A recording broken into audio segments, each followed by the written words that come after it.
Joe, did the last meeting agendas get pushed to tonight, correct? Yes. Okay, just making sure. Four.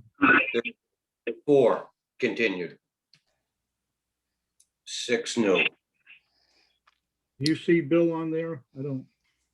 No, not yet. I think he's probably still trying to find the link. Let me see if I can send it to him.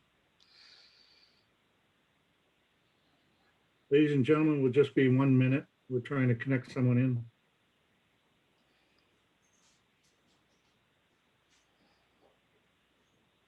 Okay.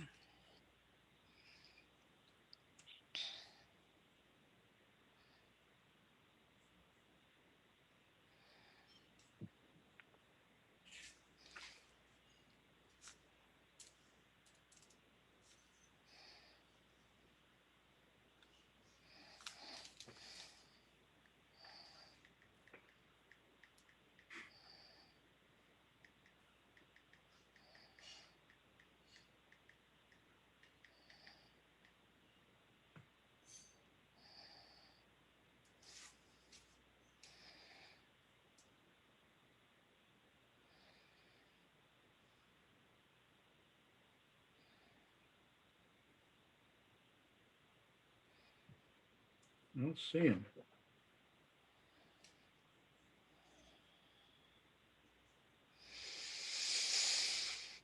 I don't either.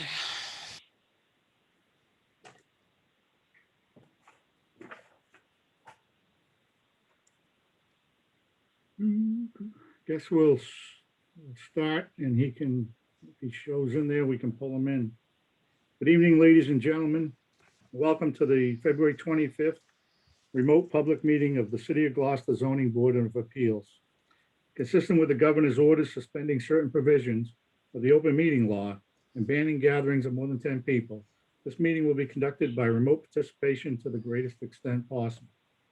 For the record, the meeting ID number is 864-9538-1765. I recognize in attendance myself, Joe Parisi, Michael Nyman, Adria Pratt, Peter Canavo, and James Gelati, members of the board, so I declare we have a quorum.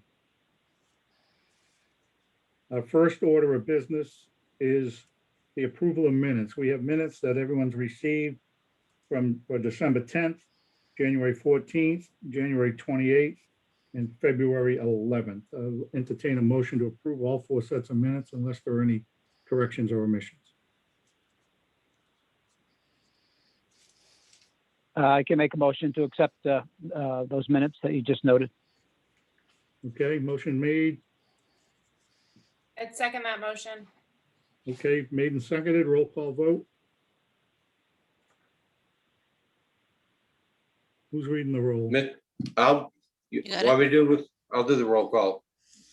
Ms. Yeah, Pratt, Joey gets on. Ms. Yes. Pratt, Yes. Mr. Nyman, Yes, Mr. Canavo, Yes, Mr. Gelati, Yes. Mr. Parisi. Yes. Minutes have been accepted. Joe, Mr. Chairman, Yes, I got Bill on, but he's under mayor. So if you want to just change his name, you're all set. He's under mayor. I see him. See him? Can you hear us? Oh, You he's need- muted. He's, I think, yeah, he still isn't on. There's the same problem he was having before.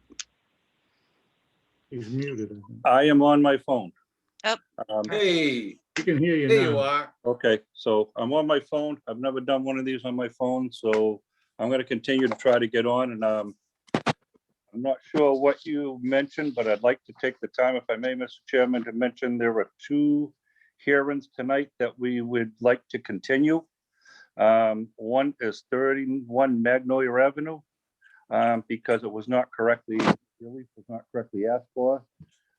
They need variances for lot area and lot area per dwelling, and they were not asked for to convert to a 2-family. So that would have to be re-advertised. Okay, And the second one would be Gloucester Crossings for their signage. It was brought to my attention today that we may not have done this correctly. Gloucester Crossing falls under the mixed use overlay district, which is a city council special permit. And we're doing a little more research to find out whether amendments to signs in that special permit would be before the zoning board or the city council. So at this time, we want to continue that to put it on the agenda for the next meeting, if that's acceptable. I'd like to entertain a motion to continue 31 Magnolia Avenue and Fuller Schoolhouse Road. It'll have to go to March 25th so that it can be advertised. Yeah, I'll make that motion to continue 31 Magnolia Ave and 7 Gloucester Crossing for the reasons stated by Bill Sanborn to March 25th. Motion made I would second that motion. and seconded. Roll call. Miss Slichty, Nope, not here. not here, sorry. Miss Pratt, Yes. Mr. Nyman, Yes. Mr. Canavo, Yes. Mr. Gelati, Yes. and Mr. Parisi. Yes, so those two are continued. I have one other that I want to bring up before we get into the continued hearings, and that is the application of David Higgins at 6 Dooley Street. That was advertised incorrectly as 6 Dudley Street twice in the paper. And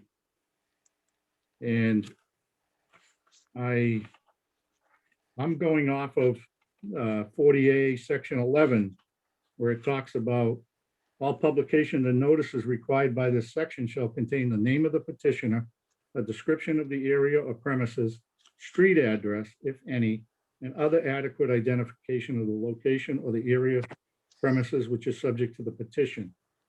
So being that it was not advertised for the correct address, I think. If I may, Mr. Chairman? Yep. We saw that, we noticed that on the second run of the Times. And we understand it to be a spelling error. However, everything else was correct, and there is no street by that name in Gloucester, just for the record. And everything was correct. The map and lot is correct. The correct abutters were noticed. And after discussing it, we felt it could go forward because it's just a small typo error. I know it does change the name, but the interested parties should be aware and had due proper notice that this was coming before the board tonight. I have to disagree. If I look at the newspaper and I see, and I live on Wheeler Street and I see something that says Wiley Street, I don't think it has anything to do with me, so I don't even read it. I don't know my map and lot number, and I don't know any of you that know your map and lot number. So I don't think it was fair to people that had no idea this was on the street near where they live, or that they might have an interest in, people that go to Lanes Cove or whatever. Michael, what do you think?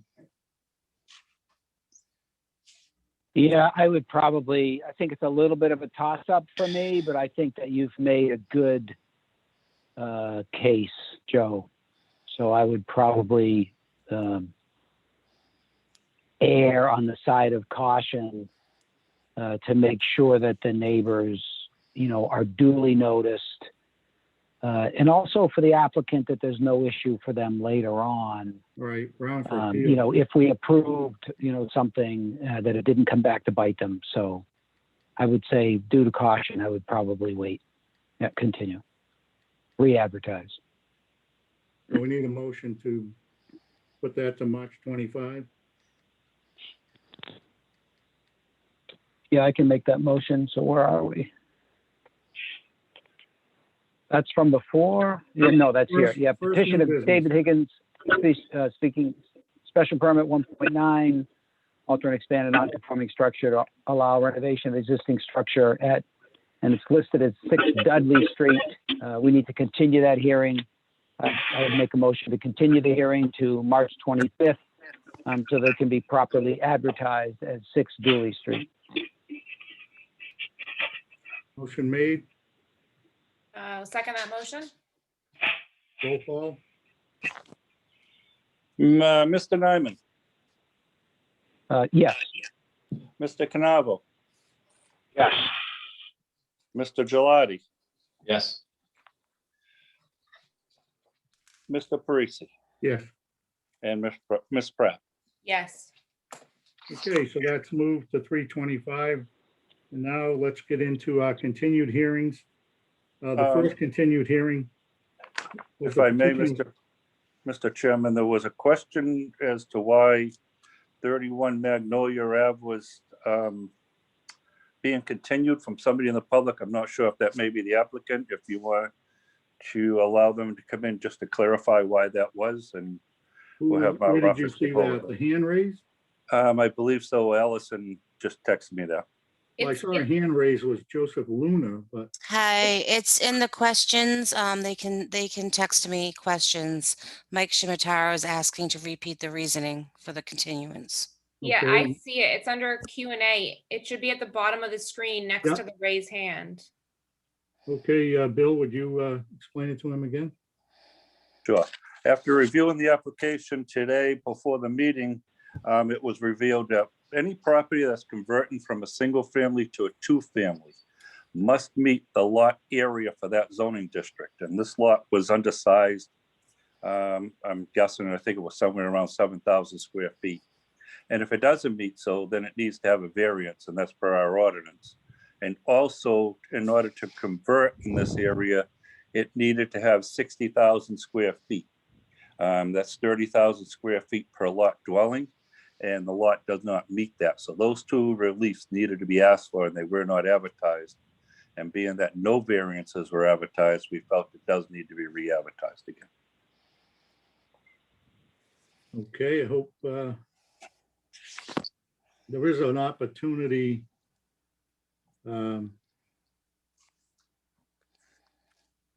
Do you see the other questions, Mr. Chairman? Yeah, those seem to be okay. That he's replied. He was interested in the Higgins property. As far as Joanna, she's just asking, is there any way to ensure the street is correctly named in the paper in the future? Yes, Anybody we wanna will. answer that one? We'll do every effort we can to make sure that ad is correct in the paper on the next one. Yes, we apologize for the typo. Okay, so we've seemed to have answered the questions. She does have her hand up. Can we, I guess, just bring her in to find out if that answer was all set or not? Joanna Lou? There you go. Yeah, my question had to do with the property at 6 Dooley Street. And is there any way for us to know that in the future, if we have a date set to show up at a meeting, that we know that it was correctly named in the newspaper? Other than reading the newspaper, it comes out on the 2 Thursdays prior to the meeting Okay, in the so, paper that night. As we missed it. okay, so we did miss reading the newspaper. Is it upon us to read the newspaper to know whether we should show up at a meeting? No, everything should have been fine tonight, except that it was, the advertisement had a misprint, which made it need to be continued. We continued it to 3:25. It will be advertised on the 2 previous Thursday evenings. You can go to, will they get a new notice? The butters new notice? Yes, they will. The You'll abutters also will. receive the mailing like you got for this one. Okay. Okay, Until we get here, I mean, I saw it Sunday and by the time we got the message through, it was this week, so. Yeah, okay. unfortunately, my office didn't catch it until after it was too late to change it in Thursday's paper. Okay, So we apologize for that. and then the abutters will be resent another notice for the date next month? Yeah. Yes, everything will be all done all over again, just like it was this time. Everybody will be noticed, same notices we sent out, everything. Okay, thank you very much. You're welcome. Okay, we'll begin with our continued hearing. Our ongoing was the petition of Kimberly Mackey and John Rogers appealing the decision of the building commission concerning certain zoning violation involving a deck at 6 Mount Vernon Street. Is Miss Mackey with us? We have Joel Favazza Joel's raising his here, hand. yeah. I want you, well, let's bring Miss Mackey in. It was her application first.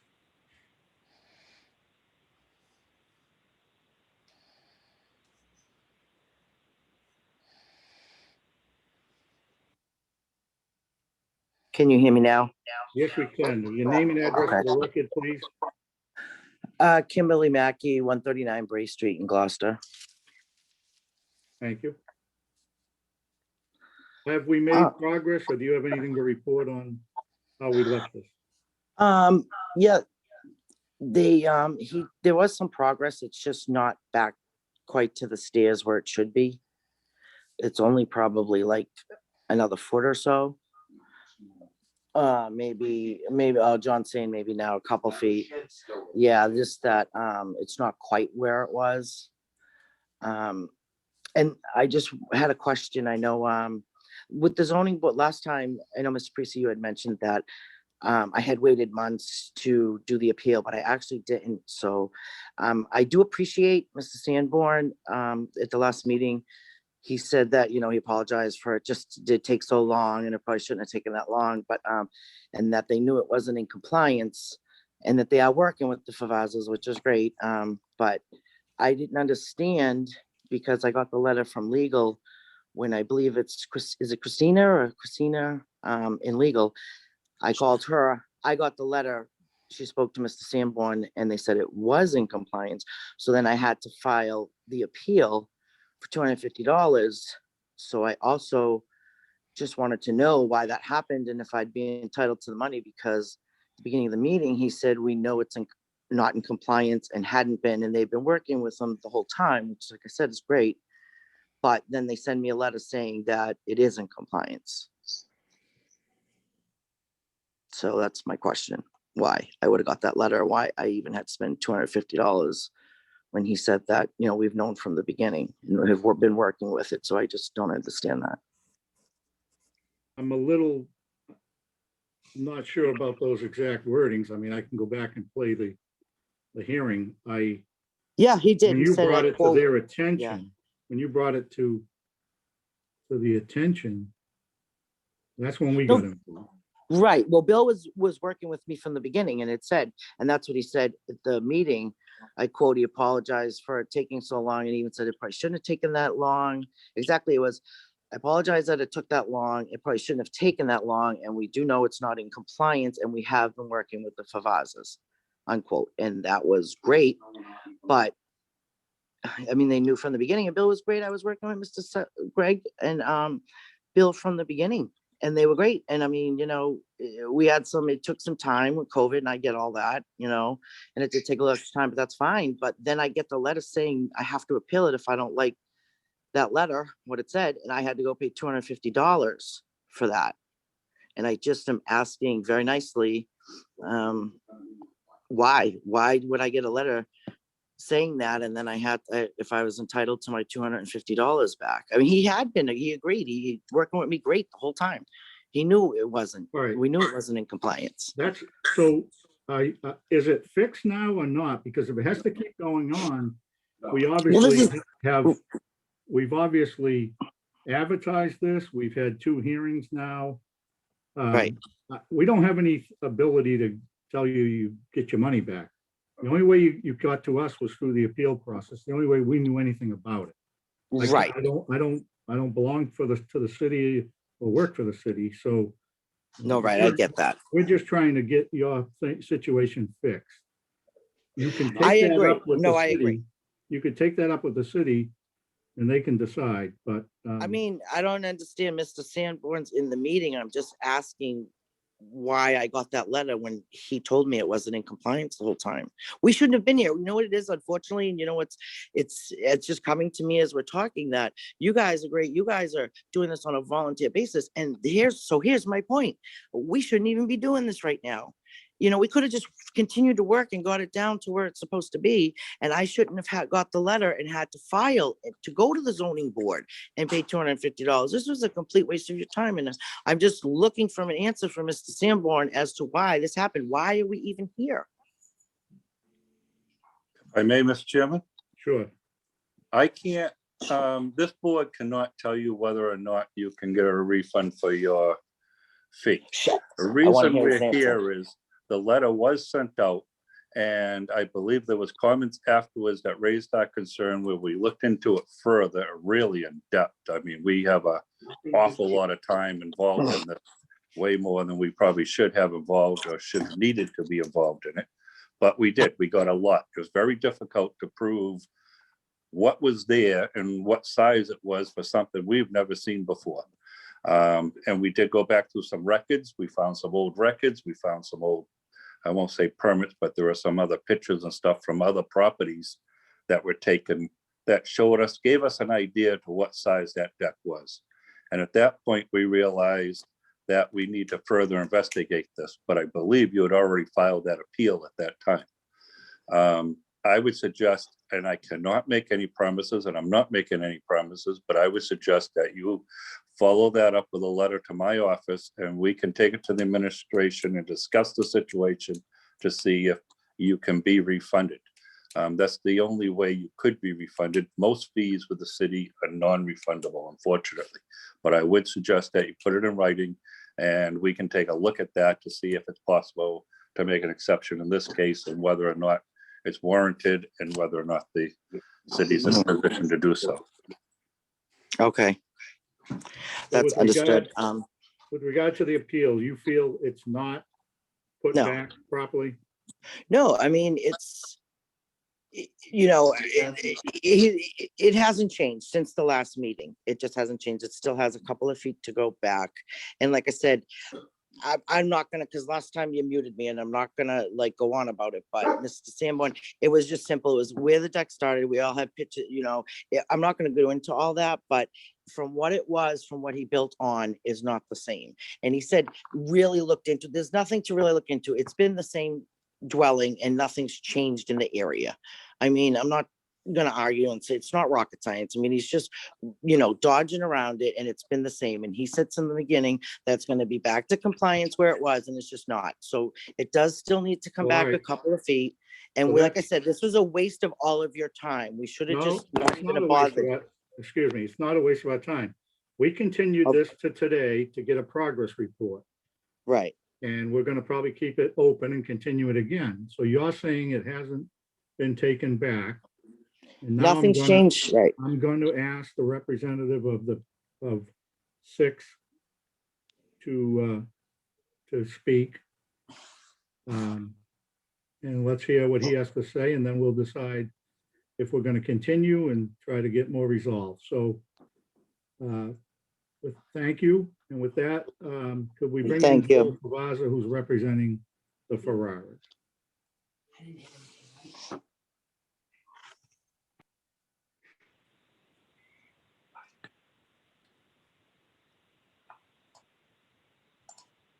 Thank you. Good evening. For the record, my name is Joel Pavaza. I'm an attorney at Seaside Legal Solutions, 123 Main Street in Gloucester, representing Antonina Ferrara, the record owner of 6 Mount Vernon Street. Just as an update, perhaps it was missed, but my clients a few days after the last meeting went and performed more work on the deck based on a prior conversation with the Inspectional Services Department. It's my understanding that since that work was done, the Inspectional Services Department has come back out and taken additional pictures. And I believe it was left off with, we'll let you know if we need to make any more adjustments, and we have not heard back from them at this time. And so that's all I have to report, that it has been moved again, and we're at the point where we have not been told it needs to be moved further. If it does need to be moved further, we can look at that also, but we're kind of standing by. Thank you. Anything to report from the building department? To follow up on that, yes, we did order it cut back. It was cut back.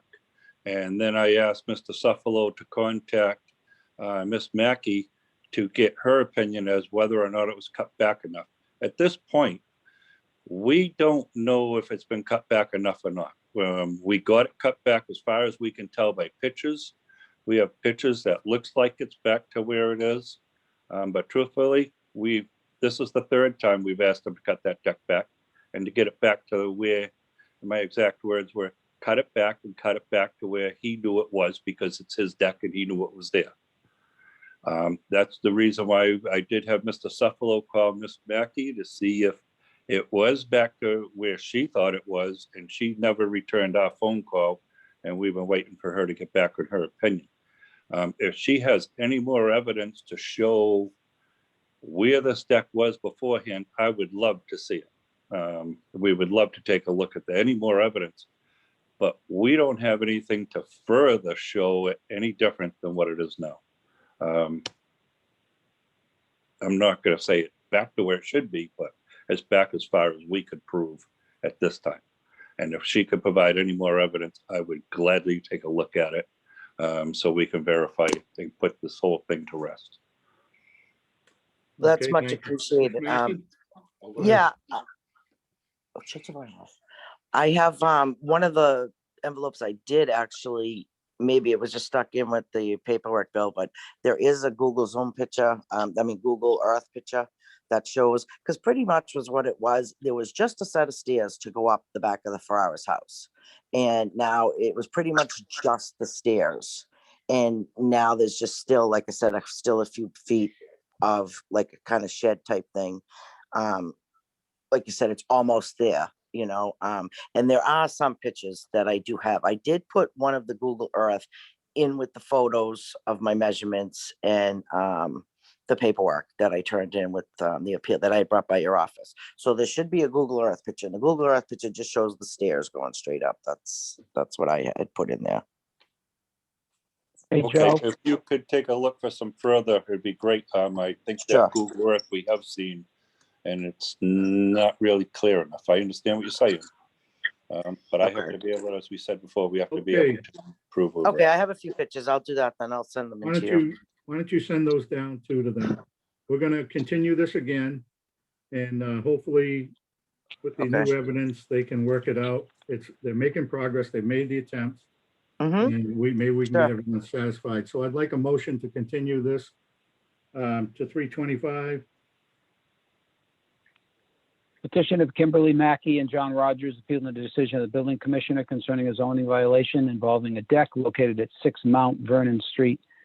I would make a motion that we continue the hearing until March 25th. Second that.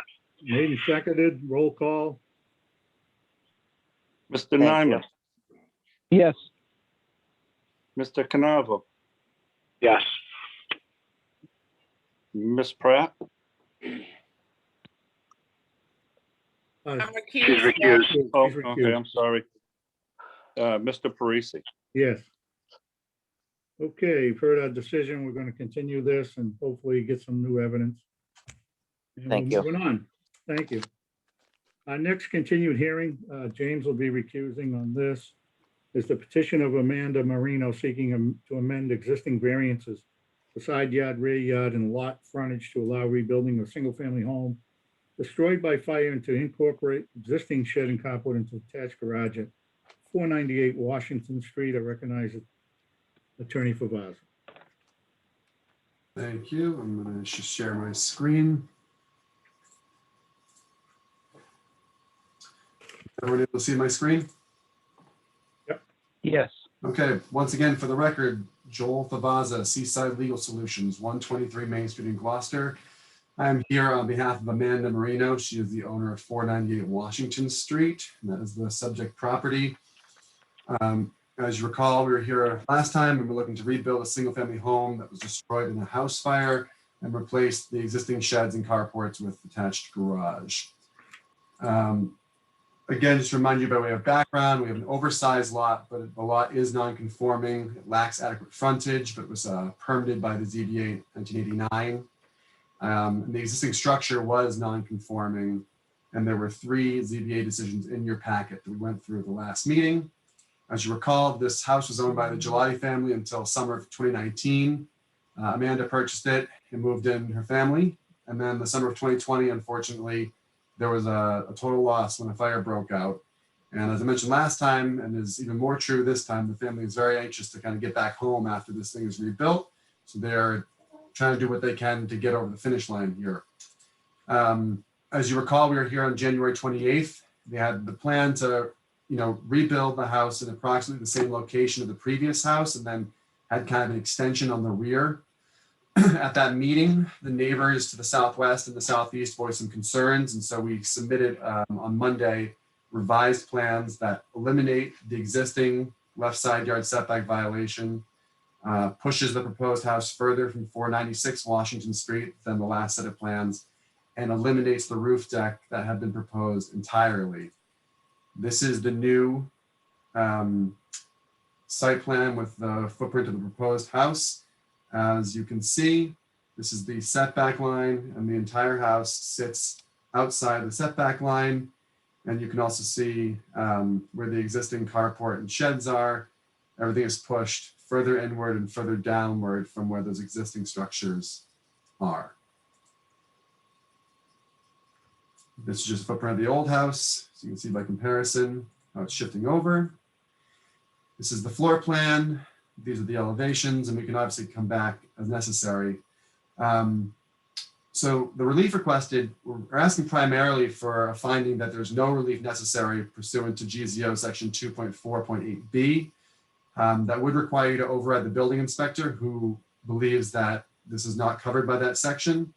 And the alternative, if you side with the building inspector's interpretation, then we just need you to please amend an existing frontage variance to allow for the continued use of the property as a buildable lot. And so this is section 2.4.8. And it talks about the case of destruction or damage of a structure by fire or other catastrophe. It talks about what you can do afterward, strictly by a building permit, skipping the ZBA or any other permitting authorities altogether. And so there's subsection A, and this is the one that the building inspector believes my client's property falls under. And that is for the rebuilding of a pre-existing non-conforming structure in substantially the same form as it was. And under normal circumstances, the reason this is important is that for a house like Amanda's that burned down, if she had just wanted to voluntarily rebuild it, kind of where it was just old, outdated, and she wanted to kind of tear it down and build it back up where it was, she would need a special permit under section 2.4.3 to alter and expand a pre-existing non-conforming structure, assuming that it was one. We'll get into that in a minute. Or a finding under 244. And you'd also need a special permit under 245, which talks about the total demolition and rebuild of pre-existing non-conforming structures. Again, assuming for this hypothetical that it was one. So what this subsection A is doing is it's allowing a property owner who's had this tragic loss of losing their house or their structure to bypass the ZBA process and just get right into the building inspector's office, pull a permit, and rebuild basically the same house that was lost in basically the same place. Now, when we talk about this actual house that's before you, it was not a pre-existing non-conforming structure, and it is not being rebuilt in substantially the same form. So because it does not fit either of those two requirements for subsection A, it's our position that subsection A does not apply to this property, or not to this rebuild. If you go to subsection B, it talks about the building of a replacement structure in compliance with applicable dimensional requirements, but on a non-conforming lot. And so again, under normal circumstances, on a lot that is non-conforming, you want to build a totally conforming structure on it, you would have to go in and get variances or amend existing variances relating to the non-conforming lot, because even if what you're building is conforming, you still have a non-conforming lot that requires relief. And I want to point out that this does not refer to a quote unquote pre-existing non-conforming lot, which is a separate legal thing where at one point a lot was allowed to exist as it was, and then subsequent zoning came in and made it illegal going forward. So that's a pre-existing non-conforming. This talks only about plain old non-conforming lots. And obviously a lot that exists pursuant to a variance is a non-conforming lot, because it's certainly not a conforming lot, a pre-existing non-conforming lot. And so this subsection B allows a property owner, again, with this tragic loss to bypass this normal process and build a compliant replacement structure without a limitation as to how much you want to increase over the old one. Again, when you look at this specific request, the lot in question is a non-conforming lot, and the proposed construction is a replacement structure in compliance with the applicable dimensional requirements. And so I think it's pretty clear that subsection B covers what we're talking about doing, and subsection A does not cover. And so I'd like to pause here and just ask the board whether they agree with the assessment that this falls under 2.4.8B. And if that's the case, then Mr. Sanborn's office would be authorized to simply issue a building permit, and we can end the review at this point. If you decide to side with Mr. Sanborn, we can talk about the variance that would then be requested. But at this point, I'd prefer to pause here if that's okay. So, Mr. Chairman, if I might. Sure. I would like to correct Joel. I don't think this whole section of the zoning ordinance it falls under this building. This property was allowed to be built by variance for a front yard and a few other variances which allowed the house to be built at the same time that they created a buildable lot. Therefore, the property is not non-conforming in any way. The property is conforming with variances. So therefore, it doesn't apply to anything that's non-conforming. At which case, what Joel is proposing now should really be looked at the same as we did with Mr. Frontero's case, is that a variance was issued to build this property, and that the variances should be amended to allow him to build other than what was approved originally. The building that was destroyed by fire can be rebuilt as long as it's the same structure that was built and allowed by variance prior to the fire. So therefore, I believe it's not a non-conforming property. It's a property that conforms by variance. And just a side note, I don't want anybody to get the interpretation I'm trying to fight this. Our goal is we understand they need to get their house rebuilt, but we want to make sure legally they go through the right process and they don't run across issues later on. That's our intention.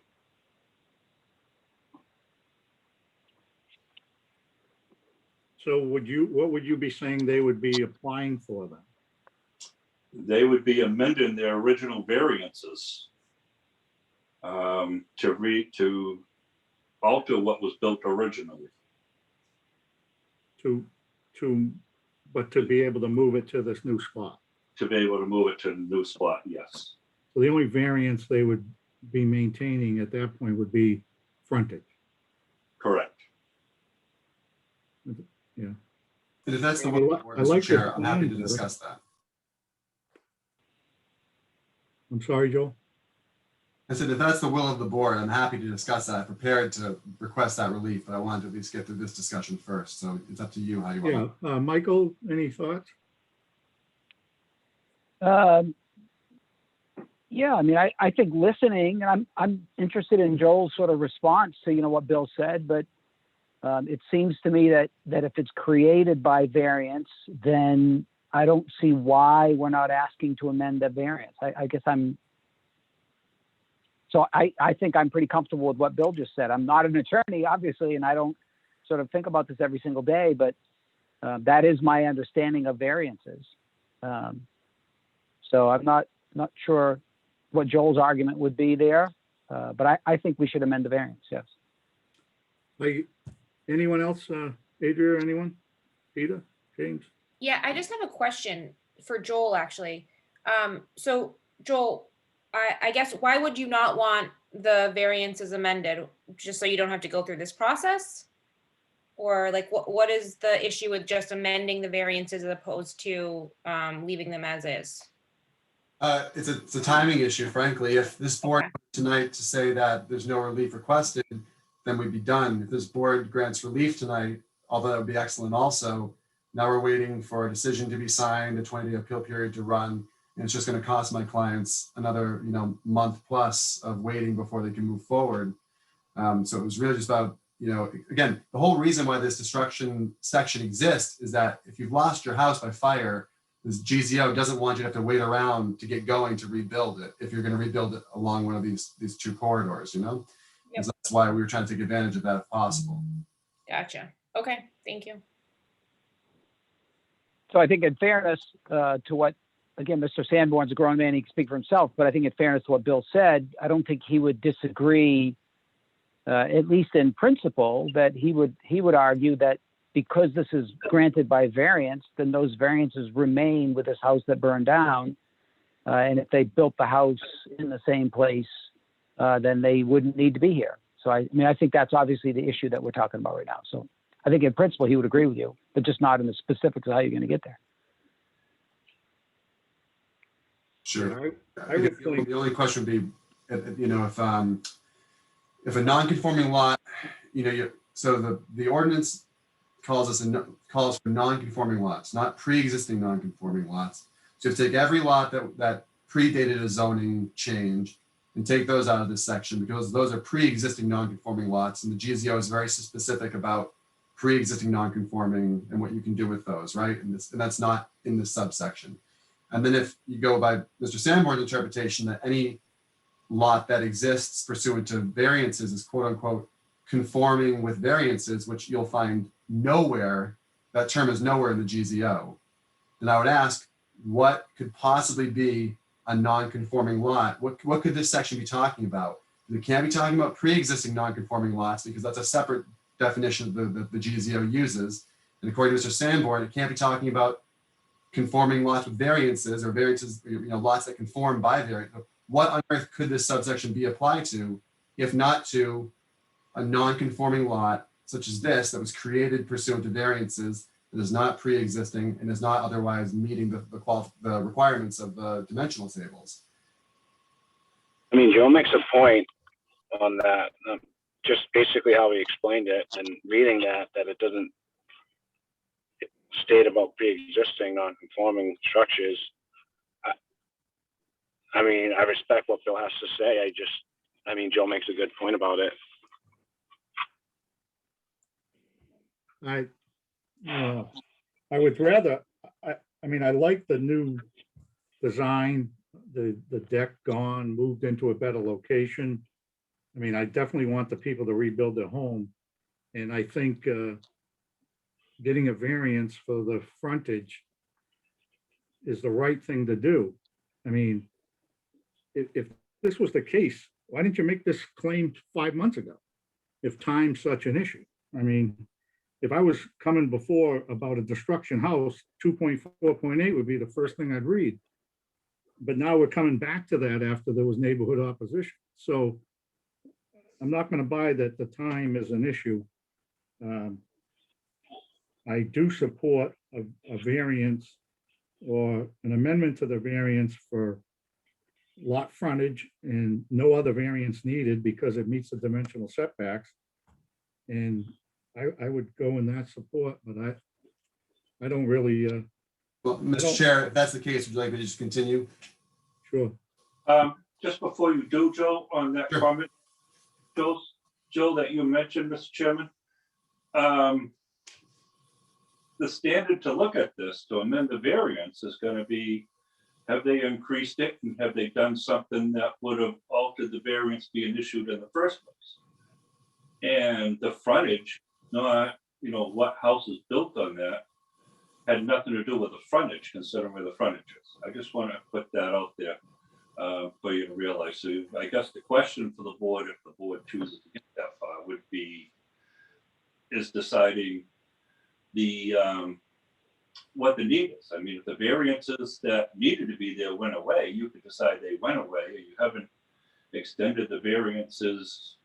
The hardship of the variances that are there are still the same. You can look at that. It's to amend it, and the question is, does it need to be amended? Is really what I'm saying. Yeah. Again, we all want to see these people get back in their house. That's what we want to do, and we want to make it the right. And I think now that somebody's out there, no matter how the board chooses tonight, we've discussed everything, and there's a record of it, and that's the most important thing for further down the road when these issues come up. And now the board has the facts, and they really need to make this decision. Thank you. So I'm going to throw my slideshow back up and we'll wrap this up, hopefully. Okay, so this was the old set of relief we'd requested last time with the old design. It had left side yard, a lot frontage, and a rear yard we weren't quite sure about. Mr. Sanborn cleared up last meeting stating that the rear yard variance was an anomaly and not required. So this would be the new request. We'd be looking for just that lot frontage to be amended based on the new design of the new replacement house. No more left side yard, no more rear yard. It would only be a variance relating to the shape of the lot itself.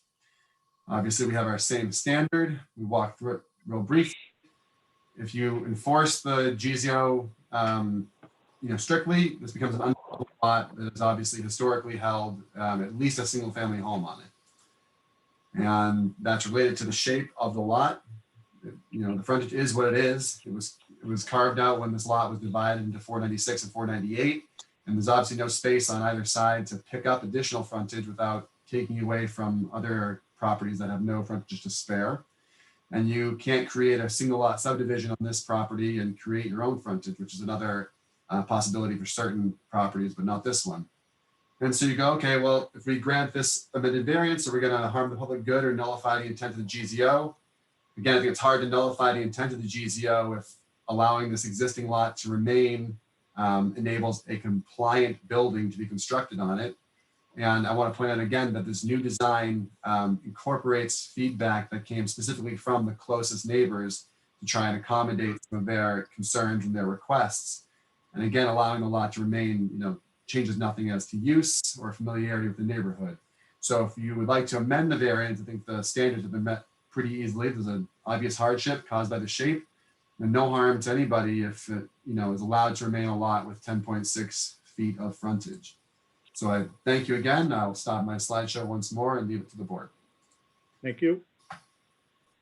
We'll take testimony, public testimony. Anyone wishing to speak in favor of the application in the audience, you can raise your hand and be recognized. We'll bring you in. Anyone wishing to speak in favor of the application?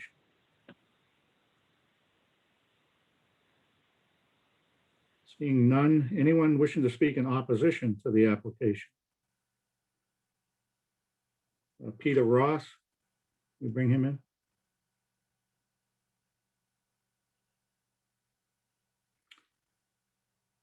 Sir, if you can unmute yourself. There you go. Does that work? Can you hear me? Yes. Name and address, please, for the record. Mr. Chairman, my name is Peter Ross. My address is 20 Market Street, Ipswich. I represent 4 clients. They live at 494 and 492 Washington Street. They are Tuesday Thomas, John Keskin, Carl DiFiore, and Terry Petronzio. And they are very concerned with the project as it's currently put together. They very much want their neighbors to get their house built and to move in, and it's been a tragedy, and there's no malice in this at all. But the house is, or specifically the garage part of the house, is very large and very close to the lot line at 494.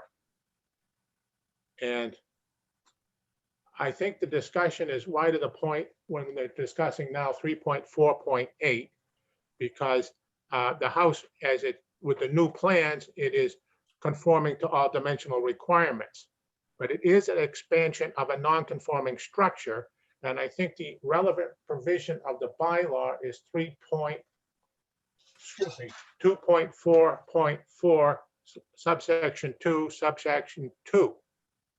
In that, if you're going to put a conforming structure on a non-conforming lot, it can only be 110% bigger than the prior existing non-conforming structure.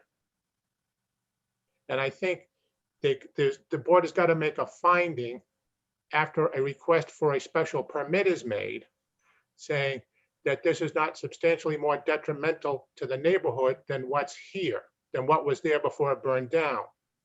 And the concern is the very large garage, which is very close to the lot line. The garage is something like, I don't know, 55 feet long, and it's 28, 29, 30 feet tall. And I think if that were, the plants could be massaged and they, pull back a little bit. I know they've done a lot. They've listened to some of the concerns and done a lot of work, but I think they got to do a little bit more. And then they can, as far as my client's concerned, they can go forward. But they've got to make it a little smaller than what they currently have. They're not just putting back what burned down. Okay, thank you. Anyone else wishing to speak in opposition?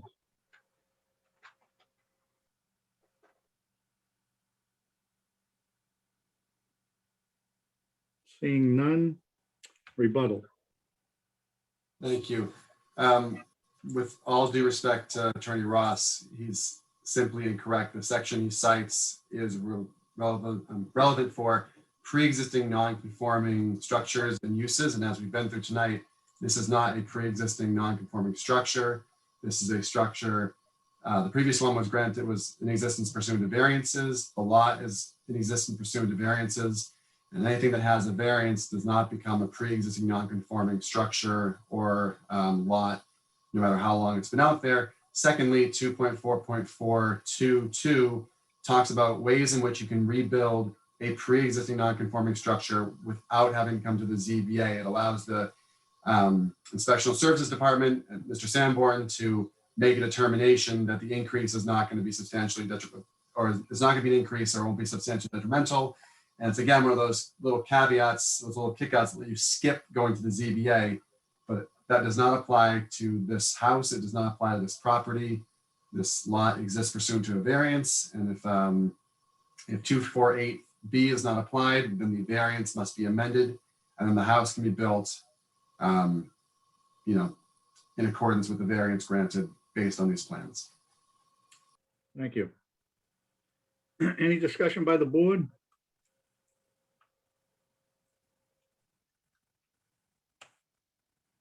Muted, Mike. Yeah, I'm just interested, Bill, in your thoughts on 2.4 discussion from the Attorney Ross. So again, I would go with what I mentioned before. I don't believe it is a pre-existing non-conforming structure. It's a structure that conforms according to variance. So that section wouldn't apply. Okay, thank you. I agree. Yep. So are we ready for a motion?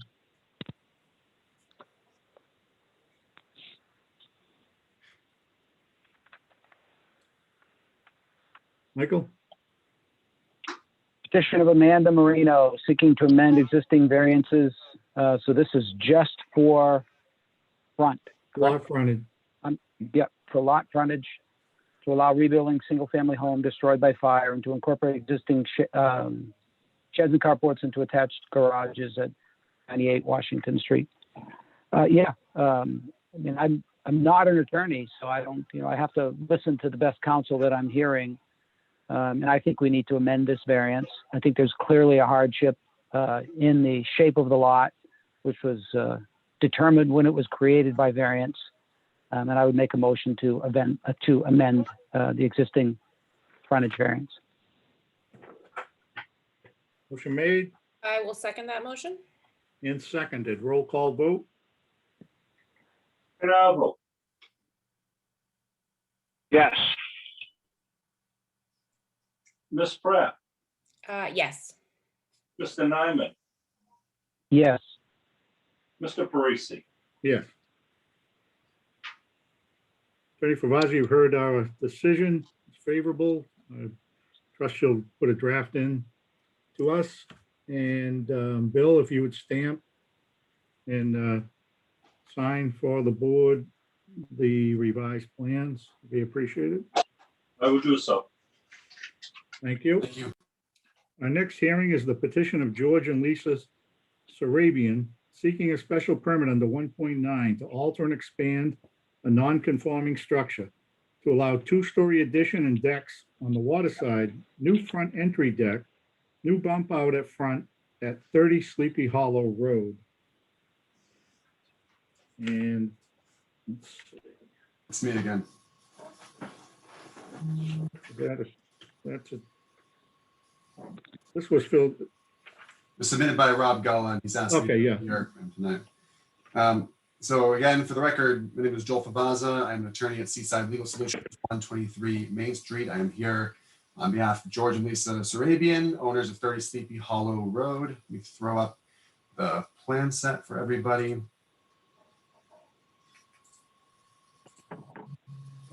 And so what we have tonight is a pre-existing non-conforming structure out on 30 Sleepy Hollow Road. This is the plan set that you see.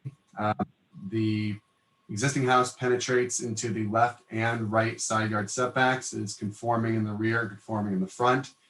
And the basic idea here is to enclose the existing rear deck and create more living space interior, and then to basically transpose that deck a little further toward the water. There's also some tasteful additions on the front that'll give a little more interior space, but also kind of break up the mass of the building to allow for a more pleasant appearance in the street.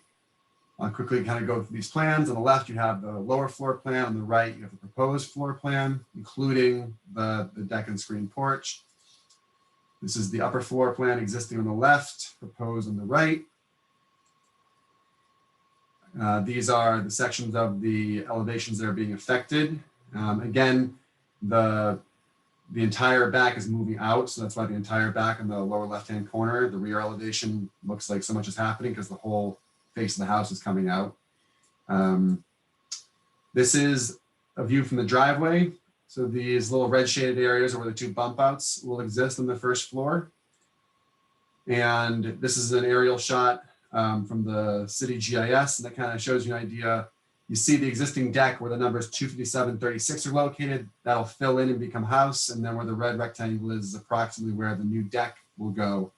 Mr. Gala has already taken this with his clients through the Conservation Commission and received the relief they need from them. And so now it's up to the zoning board to determine whether or not there's an increase to the existing nonconformities. And if there is an increase, whether it be substantially more detrimental to the neighborhood than what presently exists. And I think if I can go back to some of these renderings, I think you'll see that, especially from the front, if anything, it's an improvement for the neighborhood. It breaks up the space. The house right now is kind of, tall and flat, frankly, on most sides. There's some architectural decoration toward the roof line, but otherwise it's, not a lot of broken up spaces. So I think if you're walking down Sleepy Hollow and you look over at the house, you've improved the situation. And then on the back, as you can see, they're not pushing out closer to the neighboring properties, they're just pushing out closer toward the beach, and there's still considerable distance from the proposed deck to the beach. So if you agree this is an increase to the existing nonconformity, I don't think you'll find that it is substantially more detrimental to the neighborhood. And I will stop it there. Any questions? Anybody? No.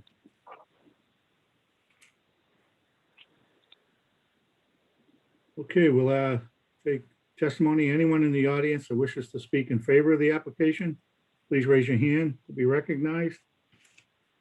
If you're on a phone, you dial *9 to raise your hand if you're only on a phone, or if you're on the Zoom, you can just raise your hand. Anyone wishing to speak in favor? See none. Anyone wishing to speak in opposition to the application, please raise your hand.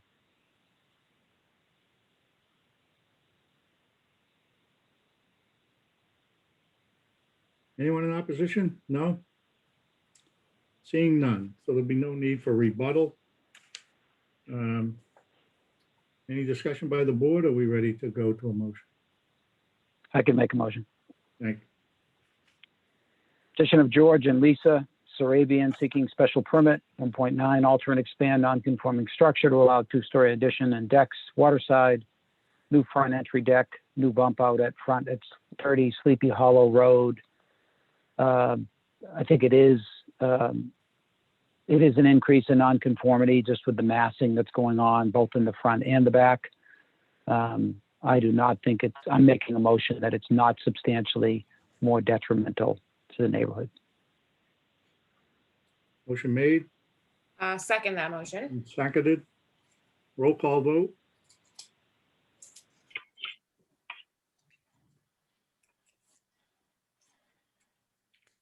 Bill's muted, not hearing us. You do it, Greg? Ms. Pratt, Yes, for the reasons stated, I would vote in favor.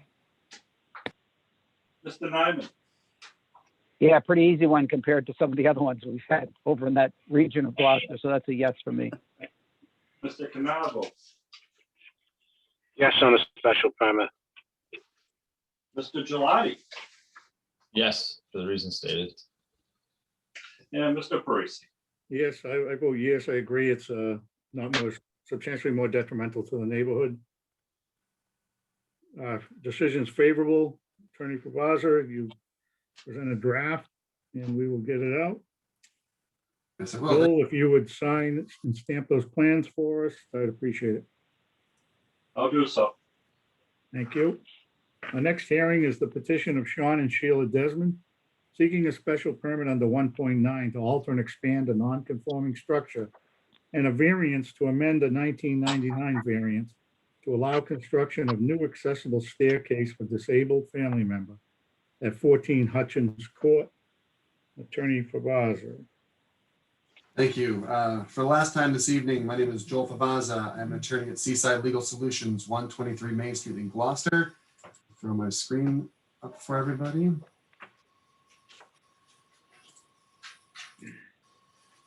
Okay, I am here tonight on behalf of Sean and Sheila Desmond. They're the owners of 14 Hutchins Court. As was stated, the proposed work is to construct an ADA accessible staircase for a disabled family member. The background for this one, we are in the R40, which is the rural residential district. The lot is a pre-existing non-conforming lot. It's funny to say the word, it's only 20,000 square feet when you need 40, obviously, in this zoning district. The house is previously non-conforming in that the front yard has about 1.8 feet of clearance from the property line to the closest corner of the house existing. And the proposed addition would require relief. There was an amendment. I'm sorry, there was a variance that needs to be amended. The variance was originally granted in 1999. At the time, they thought the addition was going to be 21 feet off the left side property line. So there was a 9-foot variance granted. Turns out that in the end, the house at its closest, I have that wrong. It says 23.3. It's actually 22.2. So I think it's a 7.8 foot variance these days. So if the board wants to keep it at 9, like the last one, they can keep it at 9. If the board wants to reduce it down to 7.8, it doesn't really matter to us. That's where the building is these days. And then you need a variance in the front because you're taking that close point and it's getting slightly closer. It's going to be half a foot closer to the property line as a result of this staircase. And then kind of belt and suspenders, to the degree with which this property still qualifies in some respect as a pre-existing non-conforming, whether it's the lot, whether it's the structure, we thought it was good to ask for a permit to alter or expand. As I mentioned, the house is owned by Sean and Sheila Desmond. It's actually occupied by Brendan, their son, and his partner, along with their son. And their son has a rare diagnosis that has unfortunately left him legally blind as a result. And so they're in the process of adding in various accommodations to the house, one of which is a ADA compliant staircase that has, it's nice and wide, has double-sided handrails, tactile strips. And as a result of this staircase that needs to be added to the house, we have these non-conformities we have to attend with, right? And so those are the numbers we've discussed. The front yard setback needs 38.7 feet of relief because it will be 1.3 feet off the property line if granted. And again, the side yard setback needs 7.8 feet of relief. So nothing's changed on the left-hand side, but again, it's no longer a 9-foot variance if you want to be particular about it. I have the plans included here. If anyone has any questions, in your packet showed the full floor plans, exteriors, elevations. Just make sure you get a feel for the project. Here are standards to be applied. Again, we're back to figuring out for the special permit if there's going to be an increase to the nonconformities, and that would be nonconformities that are not affected by the variances. If you do find that there are, you have to make a finding this is not substantially more detrimental. This is a pretty modest addition and it's for a good cause, so I wouldn't think that anyone's going to have an issue with it. Again, not going to make the house unsightly. It's part of a larger renovation to improve the house aesthetically anyway, while they're kind of making the house ADA compliant. And then we have the variance standard that we have to go through. Again, it's a literal enforcement. You create a hardship in that there's really, nothing you can do, to construct this staircase elsewhere without changing every room in the house. And that's obviously far too much expense for the homeowners or their children to undertake. The hardship relates to the shape of the existing structure a lot, and that the house exists where it exists. Again, it cannot be reasonably moved, by the owner or their children. And then you go, okay, well, if you grant this relief, are we going to harm the public good or nullify the intent of the GZO? And I believe one of the purpose is the GZO states in section 1 is about making sure there's, accommodations for all types of citizens of Gloucester who need housing.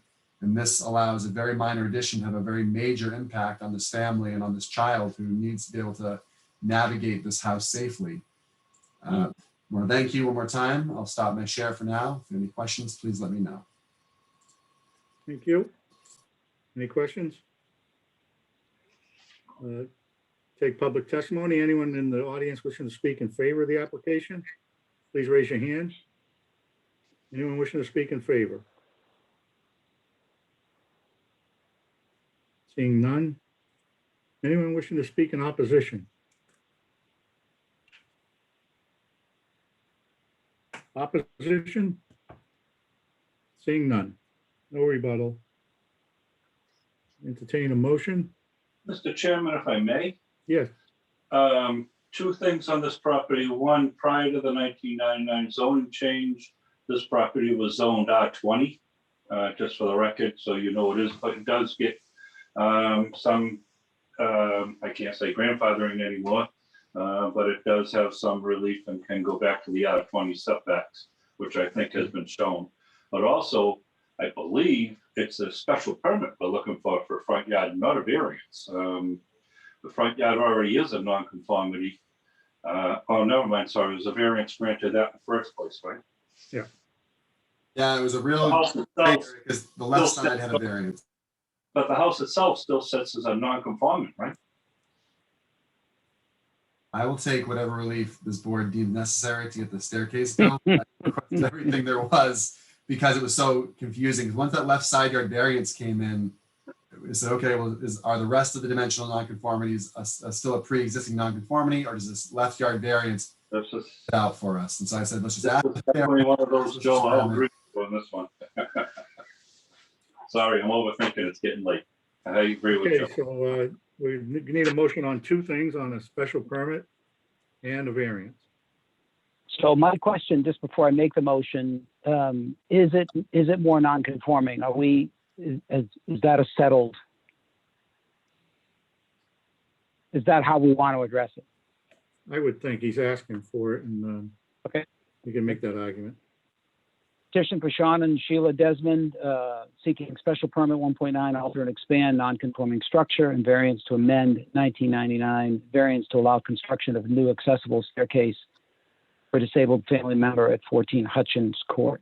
So I would make a motion. I think it is more non-conforming. I think it's not substantially detrimental. So I'd make a motion on the special permit that we grant a special permit, and that would also make a motion that we would amend the 1999 variance to allow for the addition to further encroach on the front yard setback. I think you said 6 inches. Is that what you said? Half a foot? Half a foot, 6 inches, yep. Yep. So I think that's almost de minimis. So I would make a motion that we put in a positive for the variance, front yard. I mean, to amend, excuse me, we back up, to amend the 1999 variance. Side, yeah. And I would second that. Motion made and seconded to approve a special permit to alter and expand and a variance to amend a 99 variance. A roll call vote. Mr. Nyman, Yes on both for the reasons stated. Mr. Canavo, Yes. Mr. Gelati, Yes on both. Mr. Pratt, You mean Ms. Pratt? Ms. Pratt, And yes, I vote in favor for both. and Mr. Parisi. I vote yes on the special permit and the variance. Heard our decisions favorable. We create a draft, and Mr. Sanborn, if you would stamp and sign those plans on my behalf. I appreciate Thank you. it. Have a good night. Thank you. Yeah, take care. Okay, finally into the new hearings. That fortunately, 3 of them are continued. So first one is the petition of Timothy and Joanna Bushfield seeking a variance under 3.2 for rear yard, left side yard, and right side yard to allow the installation of a 16-foot by 48-inch above ground pool. I'm assuming it's round. Adria is recusing herself on this, so there'll be Yes, thank 4 you, of Jim. us hearing this petition. The applicant is himself. Can we bring Mr. Bushfield in, please? We can find him.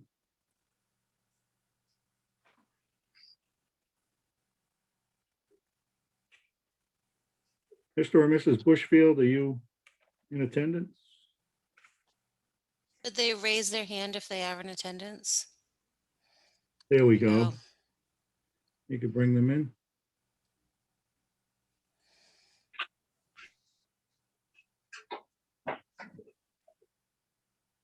You can unmute. Unmute, start video. Hello, There we go. Name and address for the record, please. we are Tim and Joanna Bushfield, 47 Beach Road here in Gloucester. Thank you. Go ahead. In an effort to be concise, I'm going to read a prepared statement, but thank you all for your time tonight. Last summer, with all the social restrictions in place, we purchased and planned to put up a temporary above ground pool in the backyard as a COVID-friendly activity for the kids. We have 4 kids, 10 through 18. And as we were preparing to install the pool, ensuring we're in compliance with the fencing regulations, we discovered it's considered an accessory structure, and therefore we have to meet the relevant setback requirements. So that's the reason for the variance. We're trying to honor the due process involved as the city has set it out.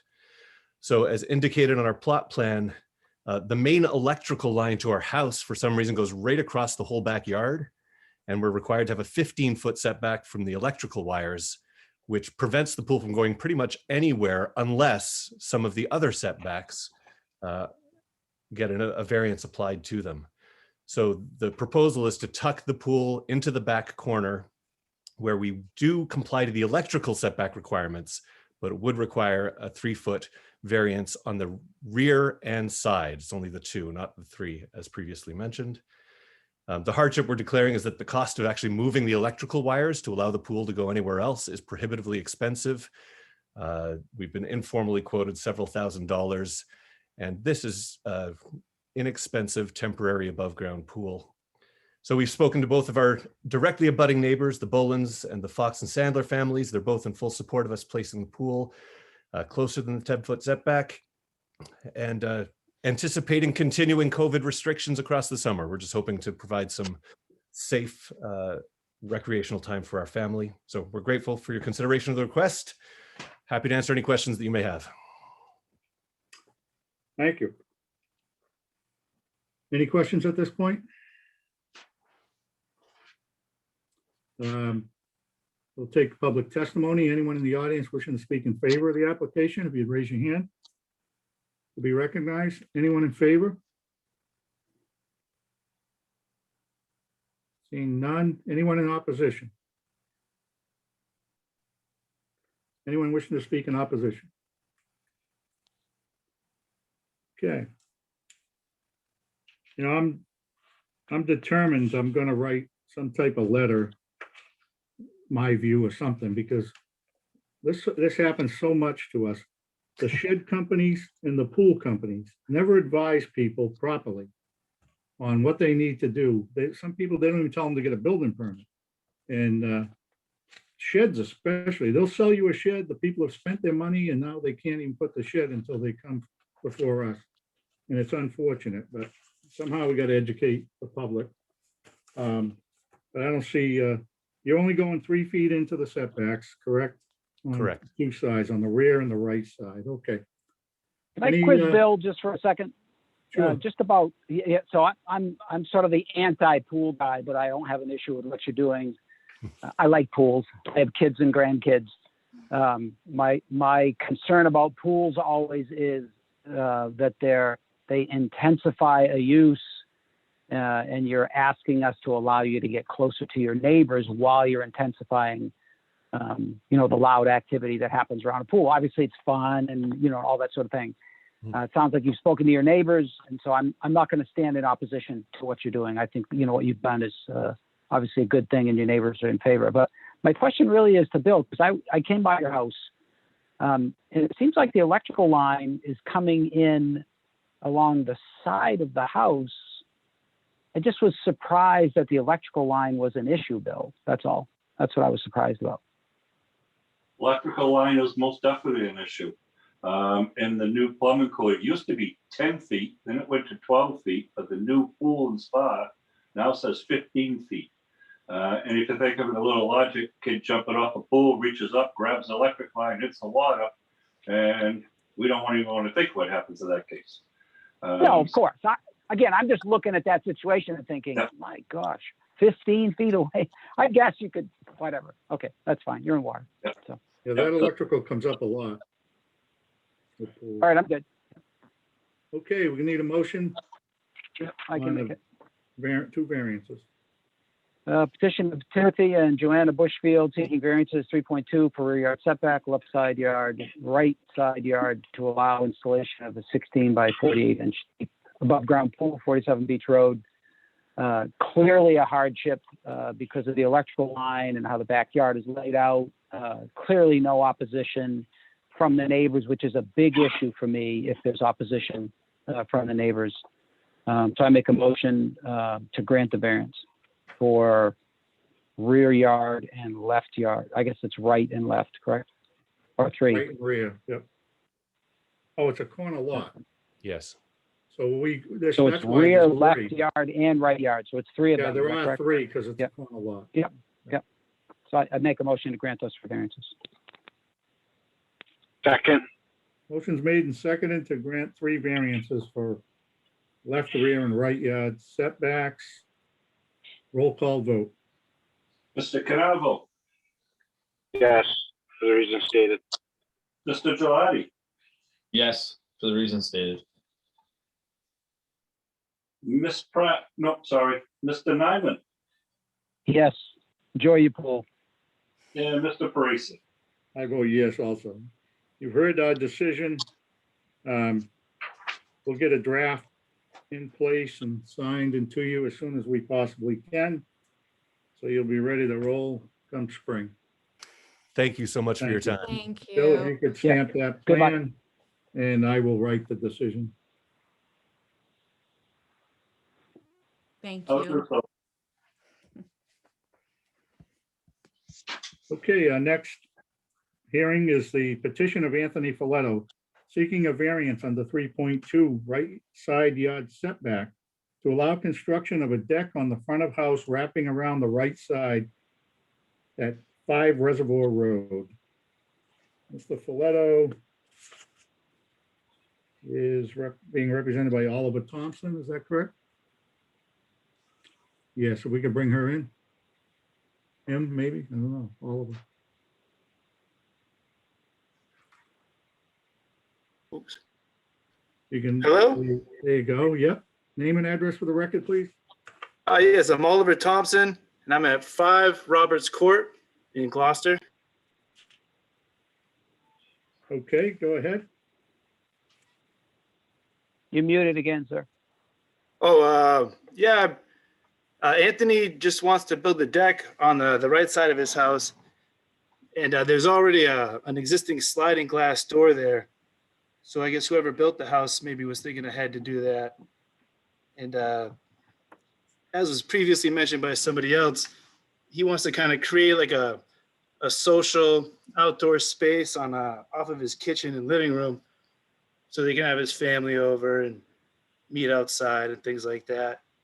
And it'd be hard to build it on the left side of the house because it would block access to the backyard.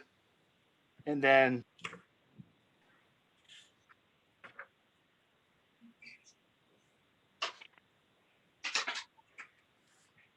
You're muted again. build it in the back of the house, sorry, because the land slopes down. The deck would have to be elevated and he'd have to cut in a door for it and things like that. You're muted again. I don't know why you keep, Oh, I'm sorry. I'm not. all right, put your hands behind your back and don't touch the screen. And, oh, you did it again. I'm sorry. Yeah, I got to hold down this button, I guess. But yeah, just due to the shape of the property and the design of the house, it'd be hard to put the deck in the back and still have the accessibility. And in the front, it would be more or less like a patio, I guess. And then as Have it you, wrapped around. Have Yeah, you but- discussed it with the neighbor? Yes, sir. We have letters from George Carr, Lorenzo and Mary DeLisi, Frank Tocco, and Joe Parisi, his immediate abutters. We don't have letters from the people within 300 feet. No, that's okay. That's all I need. Was wondering. I'm Okay, anything interested else in the, you want to yeah, I'm say? just interested in the direct abutter to the right. Do you have a letter from them? Yes, sir. We have a letter from, I believe that's Larry DeLisi on the right, and then George Carr on the left. We have a letter from.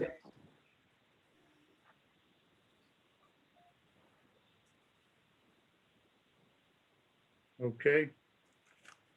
Any other questions at this moment? All right, we'll ask if anyone in the audience wishes to speak in favor of the application. Anyone wishing to speak in favor? Raise your hand. No? Anyone in opposition to the application? If you're on the phone, you can dial *9 to raise your hand, or you can just raise your hand on Zoom. Anyone in opposition? I see none. Any discussion by the board? Or are we ready?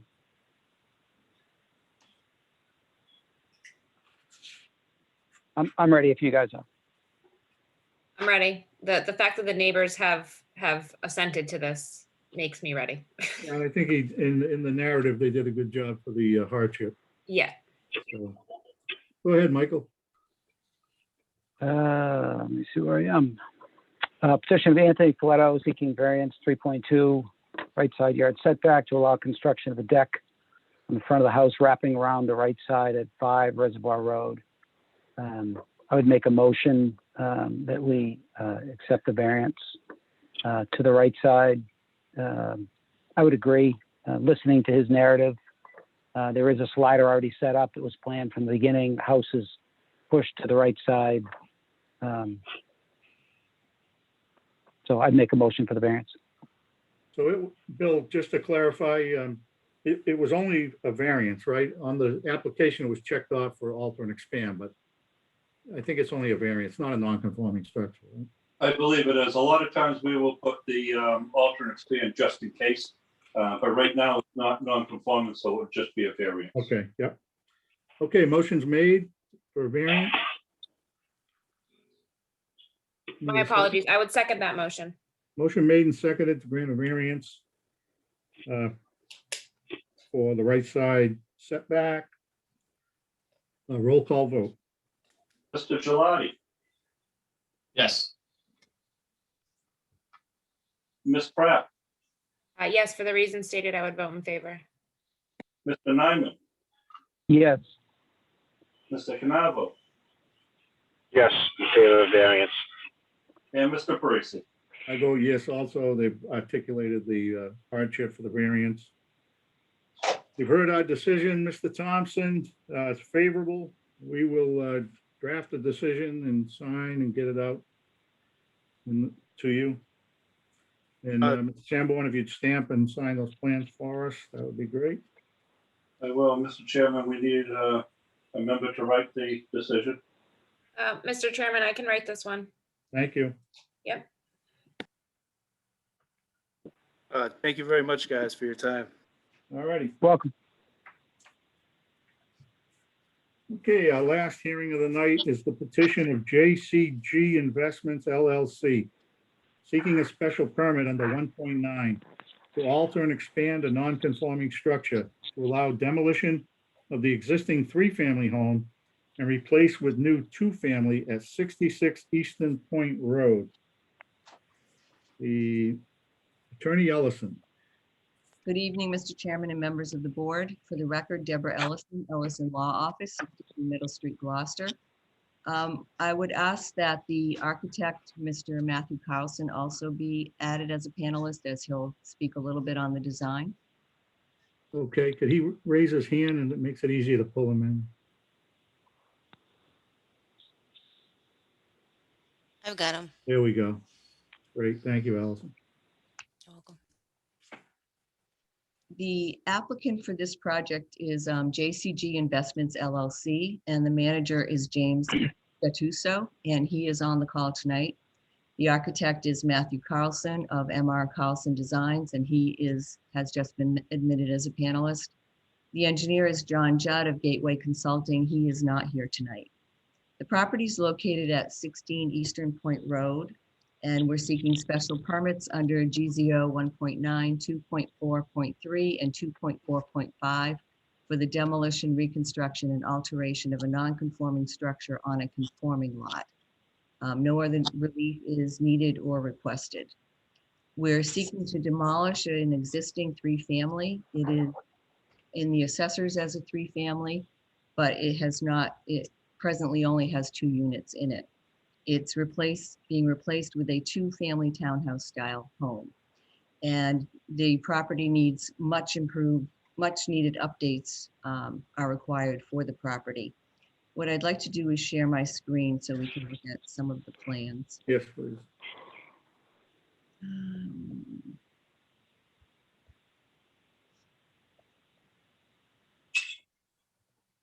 So this is the property right here, and you can see that it certainly needs some update. It's currently non-compliant. Dimensions are grandfathered under the ordinance, and I would suggest they do not lose their grandfathered rights merely because you are replacing the structure. Despite this, the new building will be more compliant than the existing building. The old building is non-compliant as to height and non-compliant as to the front yard and the rear yard. And the new building will be only non-compliant with regard to the rear yard, but that non-compliance will actually be improved by 3 feet. So the encroachment will be less.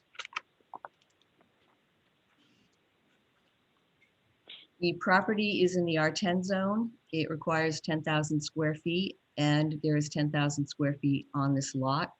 The lot width required is 100 feet. It's currently compliant at 110. The lot frontage required is 65 feet, and it currently has 132.42 feet, and that will not change. The required side setbacks are currently compliant and will remain compliant. So the side setbacks are a little odd. There's one here, and then there's one along here, and you can see that the buildings on the abutting property are very close. They're 2 to 3 feet away from the property line. The height is required at 30 feet. It's currently non-compliant at 30 feet 5 inches. It will become compliant. Unit A will be 29 feet 11.25 inches, and Unit B will be 25 feet 6 inches. The height calculations are on the site plan, and the elevations show the height at the peak to be those measurements above the average grade, which is how the zoning height is determined. The required front yard and rear yard setbacks are 20 feet, and it has 2 front yards along Eastern Point Boulevard and along Eastern Point Road, and it will meet both of those. Currently, it is non-compliant at 16.5 feet, and it will become compliant at 22.9 feet. The rear yard is currently non-compliant at 6.3 feet and will become less non-compliant at 9.3 feet. So at this point, I'd like the architect to just give you a little bit of a rundown of the building itself. And I can go through the plans as you need them, Matt. Sure. Thank you, Deborah. Good evening, everyone. If it's okay with you, I can share my screen. I have some images as well that I can speak to. Okay. Just give me just a second here. Unless I missed it, could he please state his name and address? Yes, it's Matthew Carlson, and my address is 11 Palmer Avenue, Danvers, Massachusetts, zip code 01923. Thank you. Yep.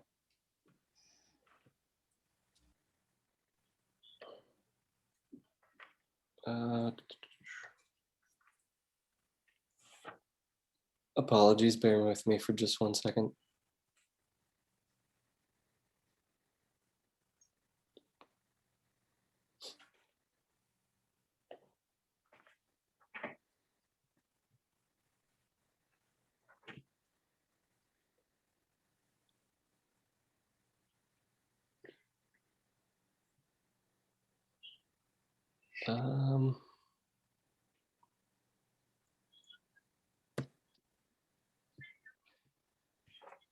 So I'm not sure why it won't work here. Do you want me to just put up the plans that I had previously?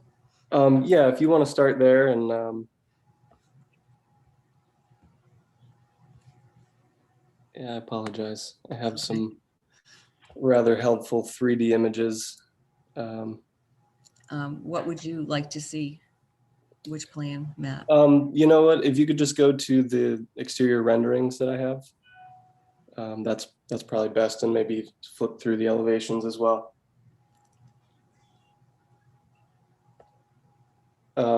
These or? Yep, that's good right there. I think that this is probably good for now.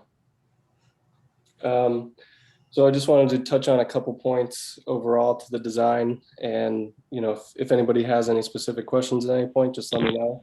I can certainly get into more detail on certain decisions that were made. I think the first thing that's worth noting is that from the very beginning of this process, it was very clear from James what some of the project goals were in terms of being sensible to the site, to the adjacent properties, and within the site itself.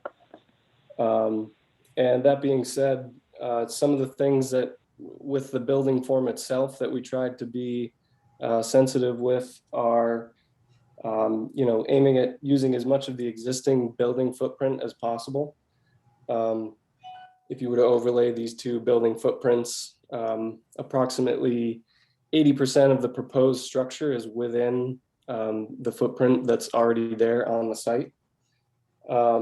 Another aspect that was discussed was maintaining the driveway access.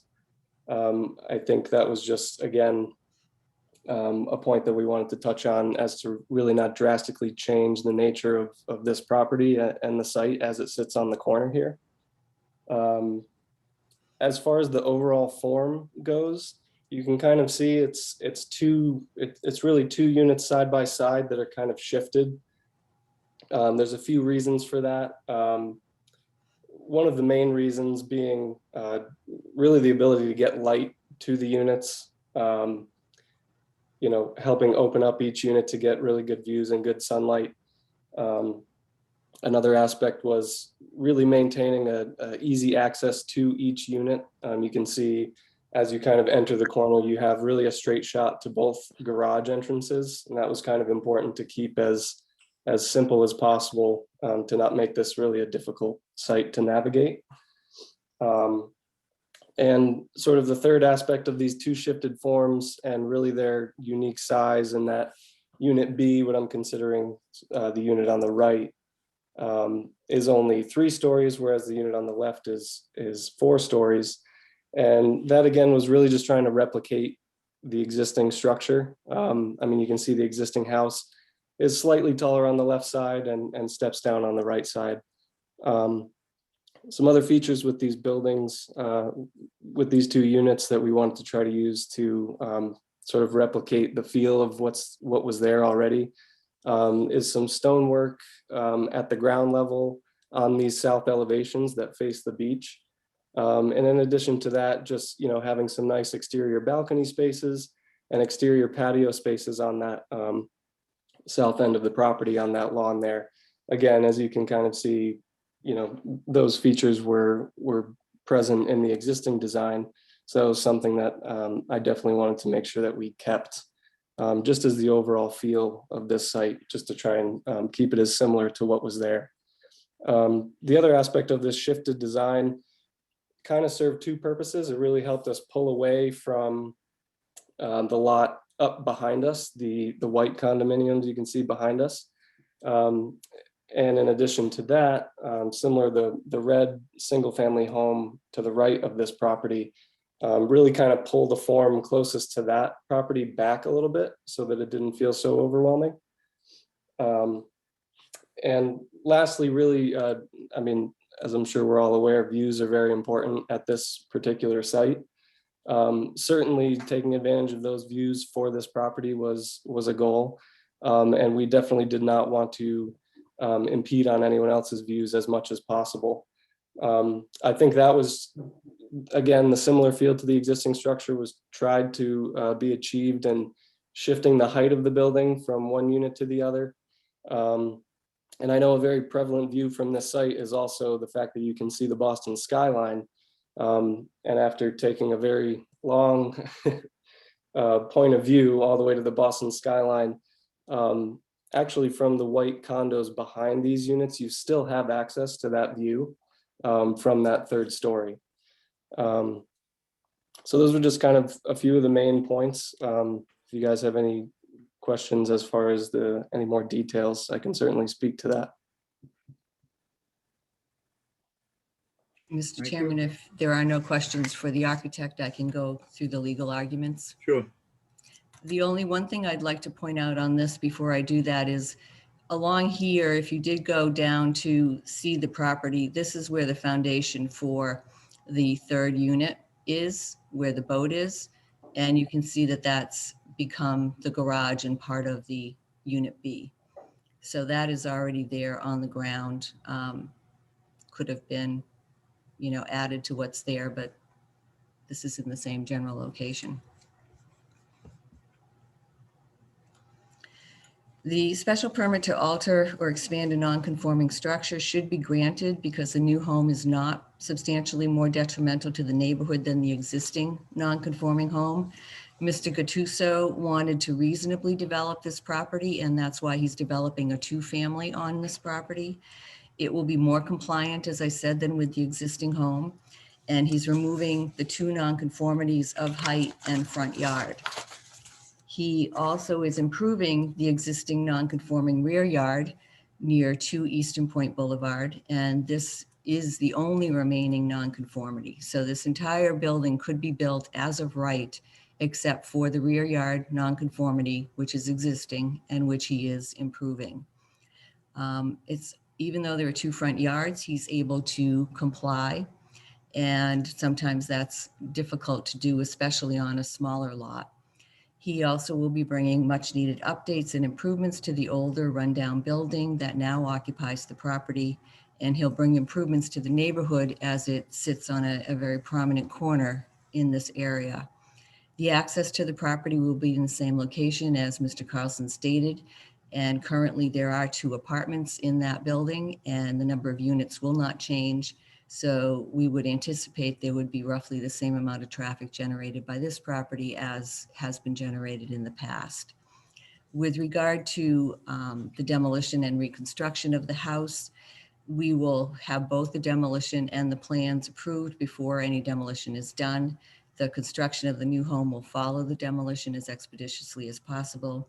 And those portions of the home that don't comply with the ordinance will be approved by the ZBA. We're happy to answer any questions that you might have. Thank you. Any questions at this time? Members? Yeah, Deb, I just want to make sure, Attorney Eliason, I just want to make sure that I am clear on what you're asking for, because I think it's just special permit 1.9. Is that correct? Yes. Okay, we'll take testimony then. At this point, anyone in the audience wishing to speak in favor of the application, please raise your hand. In favor. I have Mary Ann Boucher. Hello, can you hear me? Yes, we can. Name and address, please, for the record. Yes, my name is Mary Ann Albert Boucher. I live at 93 Mount Pleasant Avenue, but I own 75 Eastern Point Road, which if you look in the two top pictures is the gray home, which is on the opposite side of the street. I'm not in opposition. My husband and I are not in opposition to this project, but we'd like to know if those photos are an actual photo of what the view will be like from our home. We see a photo taken, which looks like it's from in front of our home. And I just want to make sure that it's not distorted. And I really have no opposition to the project. It looks very nice and it'll improve the area. So yeah, I'm in favor of it, but I would just like to know if those are actual pictures and not a distorted one, if I may. Thank you. Thank you. I guess I'm not sure what she's referring to. I'm the top two pictures that were just put up before and after. The gray house that is in the background on the opposite side of the street. If you have another picture that points from my property down towards the beach. I'm just curious to know if that's an actual photo or if it's a distorted picture, because we lost our Boston skyline with another project down on the whatever the little street is right beyond Salt Island. Island Rock, yeah. Island Rock, excuse me, Island Rock Lane. We lost our Boston skyline view with another project that was granted approval. And after it was approved, the plans changed drastically and suddenly the neighbors behind this particular house, me being one, lost quite a bit of view. And I just want to make sure that this house is not coming out much further than what we see. I have no problem with it.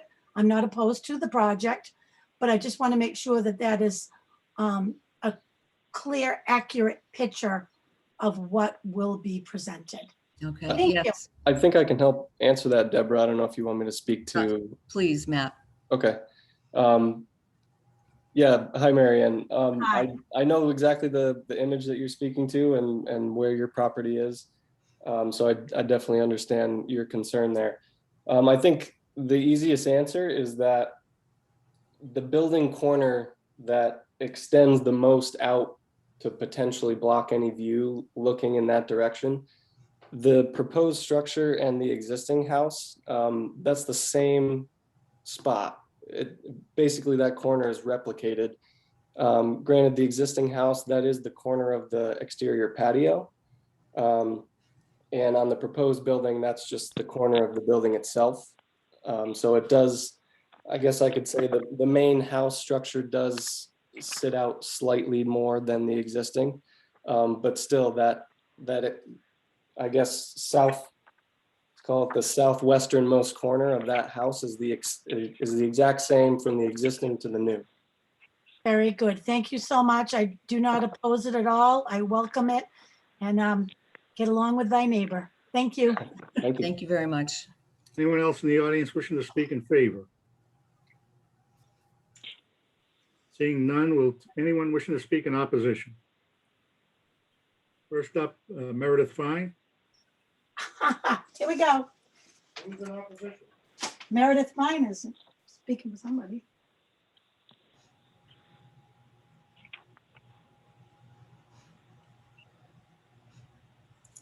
Can you hear me? Yes. Can you see me? No. All I can see is the Mets, which is not making me happy. This is their year, Joe. I'm not sure how to, you should be able to see me. Is your video on? I thought it was. You're a little garbled also. Oh, can you hear me now? a little broke up, but yeah. Weird. So you're not going to be able to see the, shoot. I don't know why you can't see me. You want to go out and try again and I'll move on or come I back don't to want to you? waste your time. I don't want to waste your time, but I might have to ask Allison to show something on the screen, or Deb. Okay. Okay. The first thing I want to say is that Attorney Ellison is correct, that I made a mistake in my letter. I overstated something. Now you're muted now.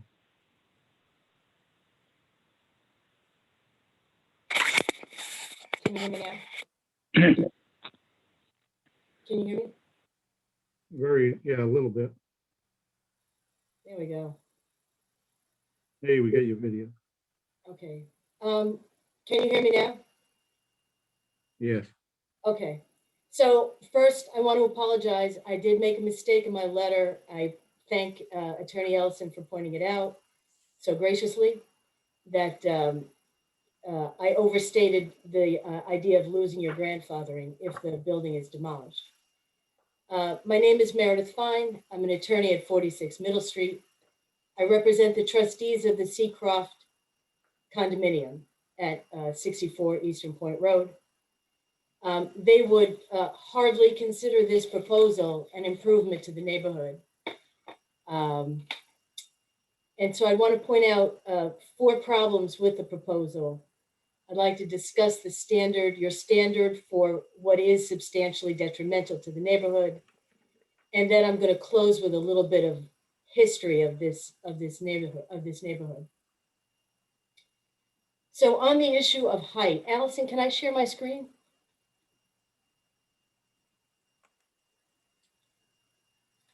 You should be able to.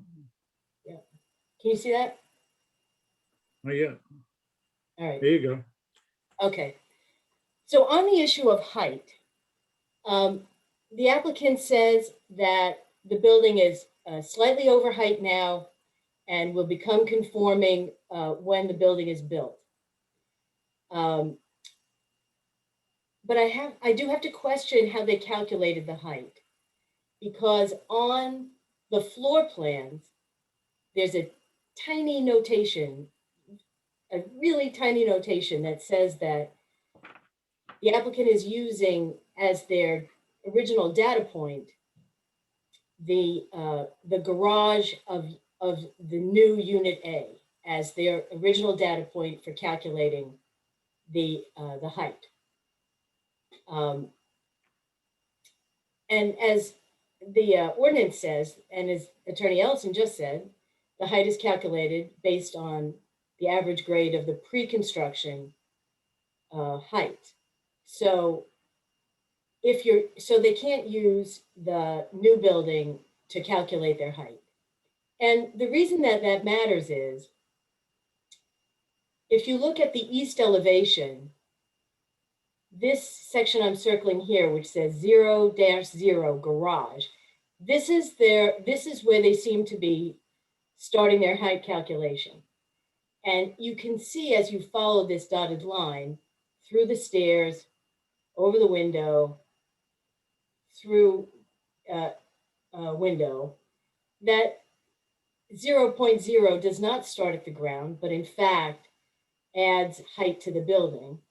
And as the plan shows, the actual height of the building at the peak roof is over 30 feet. So as far as I can see from their plans, they should have to get a special permit for the height. The second problem is the mass of the building.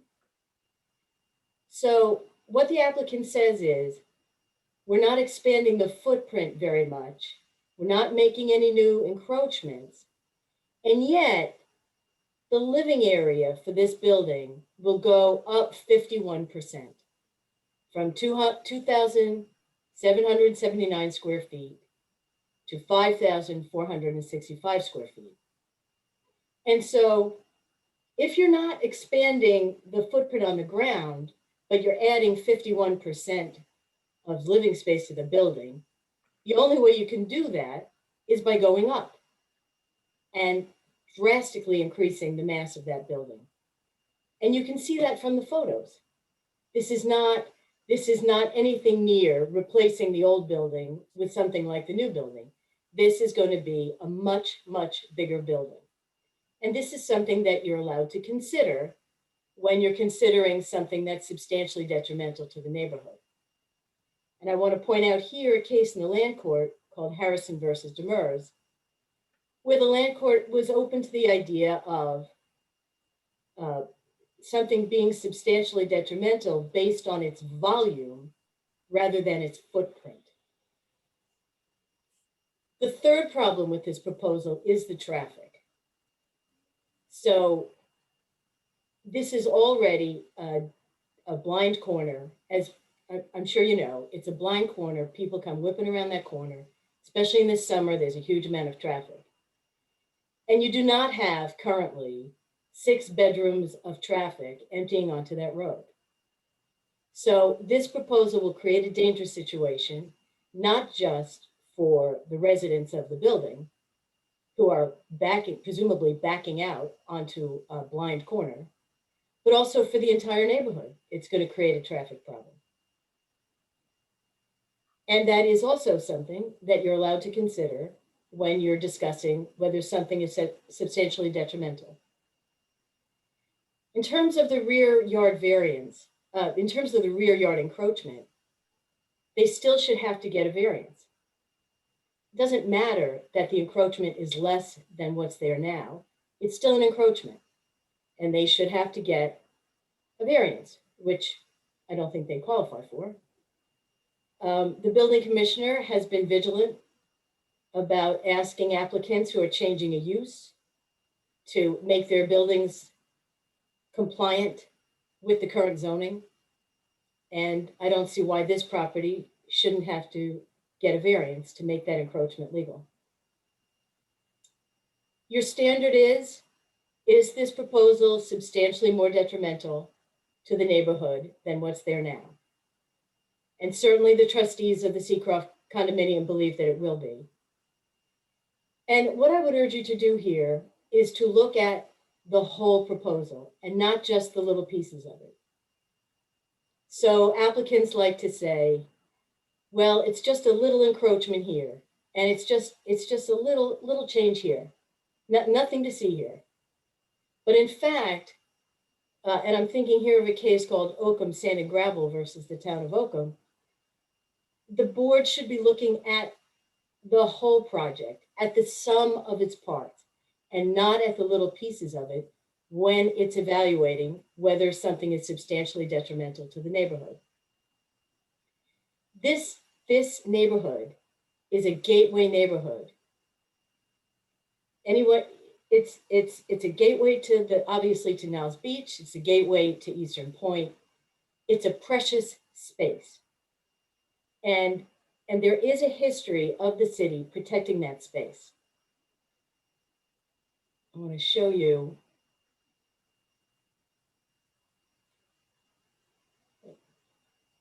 So the Zakeses, the former owners of this property, at one point owned this whole section. They owned the current property. They owned the Seacroft property next door. And they owned this piece, what was once one piece of land next to Locust Lane. And in the 70s, the Zakeses wanted to put 6 townhouses on this land here off Locust Lane. And the city said no. You can only put single-family homes there because the city was concerned about overbuilding this neighborhood. And then the Zakeses wanted to do some construction in the Seacroft property. And the city said, okay, you can do that, but the buildings can't be higher than 20 feet. Because again, the city wanted to protect this precious gateway neighborhood and not overbuild it. And the people who own property in this neighborhood have worked hard to build properties that are appropriate for a seaside village, to preserve the properties that are already there, and when they build new buildings, to make them fit in. This property does not fit in. It derogates from the intent of the zoning ordinance by promoting overdensity, crowding, dangerous traffic situation. And on behalf of the trustees, I urge you to deny this permit. Thank you. Thank you. You can take that down. Yeah. Thank you. Next up would be Caleb.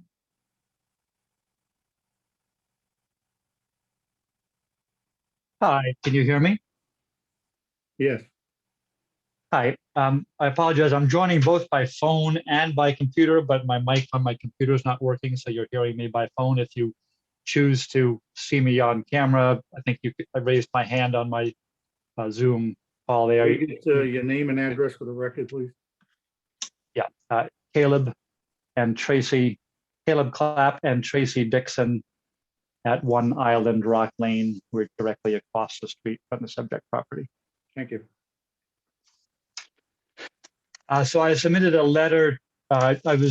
Yesterday, a neighbor came by who was very concerned about this proposal, and we spoke about it. And then I went to the building department or to the ZBA and downloaded the package and was quite horrified at what I saw. I wrote a letter to you guys today, but I think it missed the deadline, even though it was received. So I'm happy to read that into the record now. Okay. Dear Chairman and Board, my wife Tracy Dixon and I have lived across the street from 66 Eastern Boulevard at our home at 1 Island Rock and have lived here for approximately 10 years. Today, a neighbor knocked on the door and informed us. We downloaded the information and were very displeased by the plans and renderings to find that they were even worse than described. Please know the developer has never contacted us to have any process to discuss what would become our new primary view. If he had, I would have told him directly that in our opinion, what was proposed was completely inappropriate for the neighborhood, and that while in concept, we would happily support the substantial improvement to the currently dilapidated buildings. What was proposed is frankly worse than what currently exists, which is pretty bad. This is a neighborhood primarily consisting of single-family homes. Fairly recently, a couple of multifamily buildings were renovated/built on either side of the subject property. To the left was a moderate rehab of a dilapidated site, which primarily retained the existing structure and therefore was limited in its addition and site planning and significant architectural changes by virtue of keeping what was previously there. However, they did a decent job in working with what they had. To the right, across from Niles Beach, is a new construction small subdivision, which is extremely tasteful and appropriate in scale and architecture to be a reasonable addition to the neighborhood. Like the subject property, that new construction property had the ability to use the open space and locate the buildings in a safe and attractive way, which they successfully did. Unfortunately, the subject property is a complete tear down, but in its place will be an oversized, poorly designed, sprawling box. Interior square footage maximized at the expense of the neighborhood, both visually and from safety perspectives. It is the worst of what we imagined might be proposed. Upon the sad news that our former neighbor recently passed away, we had hoped that a new owner would recognize the importance of the site as a corner property and the gateway to Niles Beach and perform renovations that would be appropriate for the neighborhood. In our opinion, the opposite has occurred. Attached is a view from our front bedroom showing our front bedroom, living room, and porch showing our primary view, which looks directly at this site. You can't see that. You may have that in your file. In addition to our concerns about the physical structure, we're also concerned about safety. The site sits at a sharp corner directly across from a children's beach, and unfortunately, cars make the turn quickly, often distracted by beach activities. The new structure will further occupy the lot and limit the sight lines, making them worse than they are, expanding an existing safety risk for pedestrians, beachgoers, and drivers. The access in and out of the driveway will be virtually blind to anyone making the corner. Given that the property is a complete removal and new construction, there is the opportunity for an enhanced site plan, which in addition to being visually pleasing, could be much safer than the existing. Here again, the proposal goes from bad to worse. The existing structure is a concern for the same reasons, but the new one is even more harsh. My wife and I are happy to meet with the developer and discuss any proposal and hopefully support a good plan to improve the existing dilapidated property in a way that is in keeping with the neighborhood in both aesthetics and safety. In my personal opinion, buyers will pay much more for a well-planned and designed project than an oversized box in poor design. Hopefully the developer will have just as profitable a project, but one which the neighbors can embrace with some more thought and planning on his part. We would welcome the opportunity and we would be available to assist in any way we can. Lastly, while I've spoken from the personal perspective, I encourage the board to consider the importance of this site in the context of East Gloucester overall. This is the entrance to Niles Beach directly across from the Stone House, which, as you know, used to be the actual gateway to Niles Beach. Now, the Stone House and the subject property will be the welcoming point for kids, families, and visitors who love East Gloucester, Niles Beach, and Eastern Point. We hope you will hold the developer to a much higher standard than he has asked of you for the sake of the neighborhood and the safety of the beachgoers, visitors, and neighbors. Thank you for your consideration, respectfully.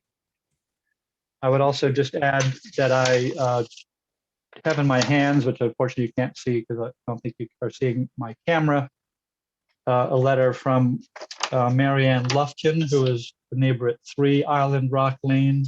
And I'll just read that as one brief paragraph. She addresses it. Hold on. If she's going to get on and state her letter, that's fine. Yeah.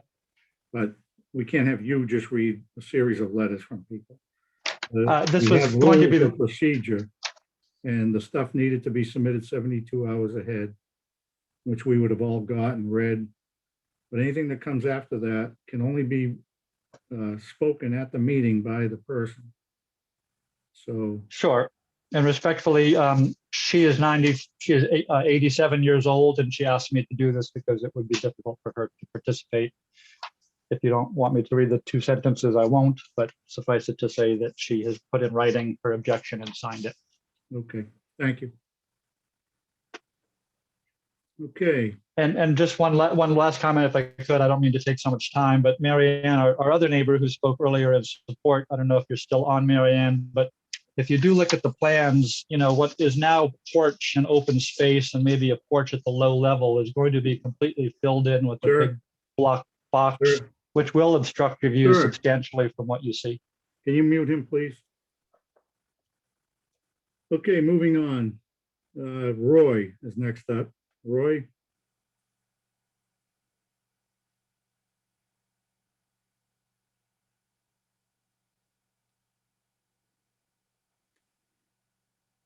Roy, you need to unmute. Okay, my wife and I, Sheila, live at 1 Eastern Point Boulevard. What's your name, though, please? Roy Macaulay, Sheila Macaulay. Okay. And we live in the Gate Lodge just across from the building that's supposed to go up here. We have no problem with the goal of the developer. You know, he's bought the property, he wants to develop, that's fine. But I agree very much with Attorney Fine, who says that the building is just too large for that site. It's a very small site there. It's up on a promontory, and that huge volume is sort of sitting there. It doesn't look appropriate to me. The driveway we've talked about, as other people have talked about, I've driven out of that driveway many times, and it is very dangerous. The attorney file also mentions that the gateway to Niles Beach, it's a beautiful section of Gloucester, and people are very proud of the various little parts of Gloucester that have been there for many years. And certainly coming along Niles Beach with the beach on your left and seeing the developments that have taken place there reasonably, and some of the old houses that are there, and to come across this particular building the way it's presented to us, with the back of the building, it looks like the back of the building to me. I hate to be so derogatory, but the architect had a chance to build such a beautiful frontage that would have added to the neighborhood and made people proud. Instead, it looks like the back of a building with fire escapes. And I just don't think that anybody, the number of people that come down to Niles Beach, hundreds of people, thousands of people, they're going to be walking by and shaking their heads when they look up and see that. I really, I'll just repeat, I wish the developer good luck with his project, but I would ask that he change the aesthetics of the side that faces the beach so that it conforms better to what people expect, people of Gloucester who love their neighborhoods. Thank you. Thank you. Next up is Michael Faraday.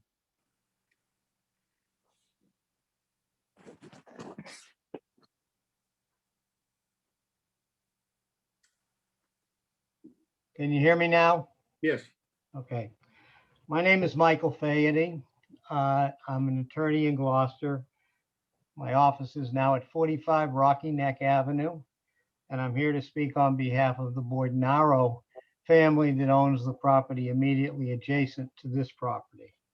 I'm not going to repeat any of the other comments that have been made. I think they all have merit. But my concern and my client's concern is strictly the lack of a variance or even an application for a variance on the easterly side of the property. First of all, I would take exception with the notion that somehow or other this application is being filed under section 2.45. Specifically, that says 1 and 2 family dwellings. This is for whatever reason that they're not using it, is classified for zoning purposes as a 3-family dwelling. And that section is specifically related to 1 and 2s. Moreover, section D of that part of the zoning ordinance specifically says that unless there's a variance, okay, then you still need to conform with all the requirements of the zoning ordinance.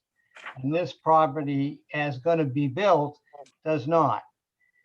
What you have here is there's a small section of the existing building that is 6.5 feet from the Bordonaro property line. What is happening with the project is that that section, which is a little bit more than 20 feet total, is going to be tripled in length. And so when someone says we're keeping the variance or the setback is only going to, we're going to increase it, it's going to be made better. Well, I ask you to take a look at the, what the real choices are. First of all, would you rather have, if you were concerned about setback and conformance with the ordinance, would you prefer to have something that's only about 20 feet wide and is 6 feet 3 inches from your property? Or would you rather have a section that's 3 times that length and be 9 feet away? If you look at the eastern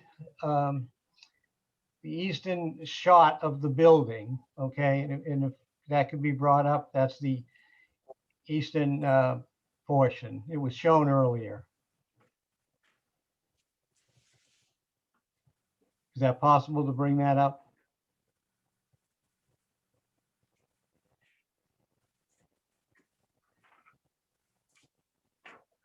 That elevation right there. Can we move it a little bit to the left so we can see the whole picture? Thank you. Thank you. Okay.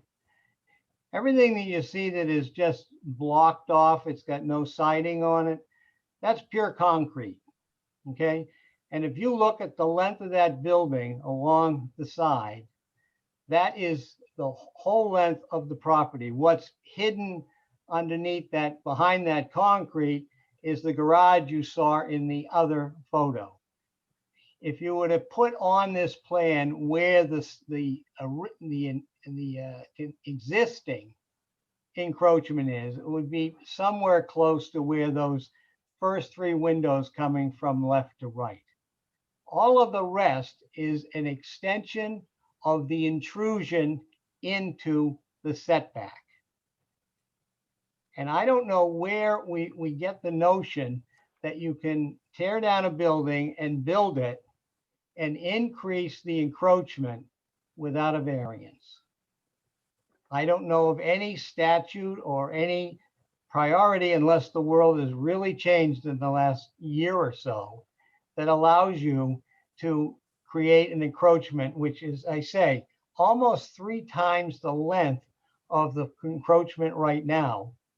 And yes, you move it off, but you still have to conform to the zoning. So I don't think you have the authority without the application being amended and a new hearing to issue the permit that's sought in this matter. The only other point I would make is that this, by allowing this design, you're still going to have more than 11.5 feet of encroachment into the side yard setback. And side yard setbacks are valuable for a couple of reasons, okay? And that is its privacy, its space, and all of those things that are important to anyone's use of their property. So I'm suggesting you don't have authority to do it, and they don't have the permission or the exception that's under 2.45 is for 1 and 2 family dwellings, and this is not a 1 or 2 family dwelling. So I would suggest that you need to send this back, look at it, and I don't think you can just pass on this and say the variance, nothing has been requested for a variance, so you're without power to act on one. But even if you brought it forward again, there's no hardship. This building is expanded. I think I heard the architect say that about 80% of the building is included within the footprint of the existing footprint. I would ask how much of that 80% that he's calculating is involved in some of those open porches and wrapped around porches. Those are all filled in now, not with porches.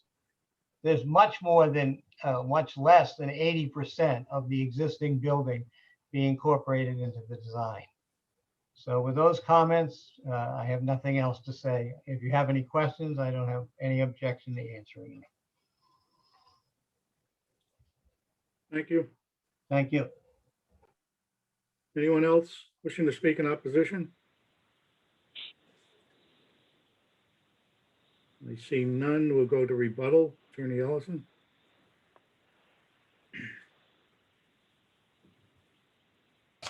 Thank you, Mr. Chairman.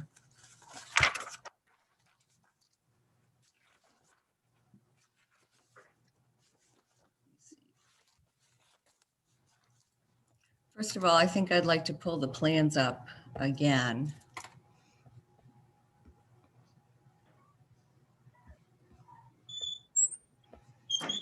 And one thing I would like to point out with regard to Attorney Farady's comments with regard to the impact of the small encroachment into the right side is that it is beyond his client's building. It's behind his client's building for the most part.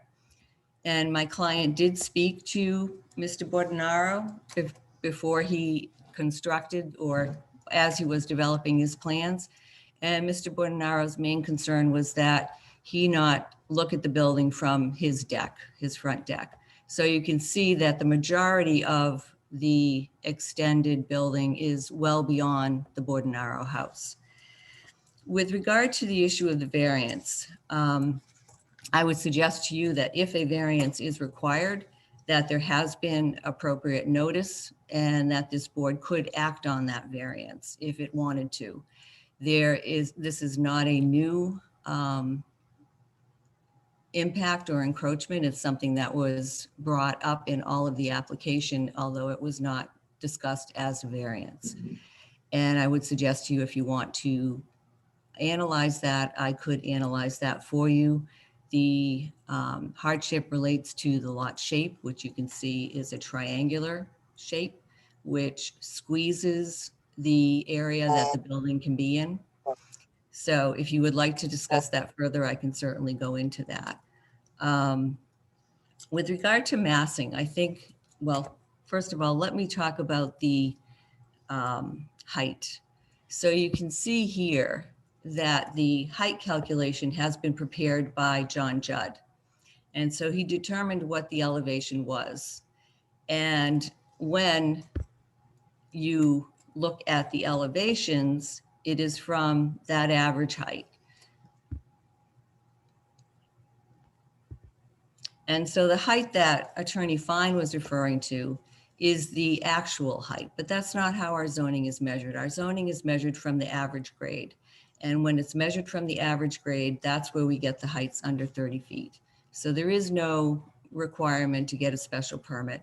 And the views from any other properties are not relevant to the issue.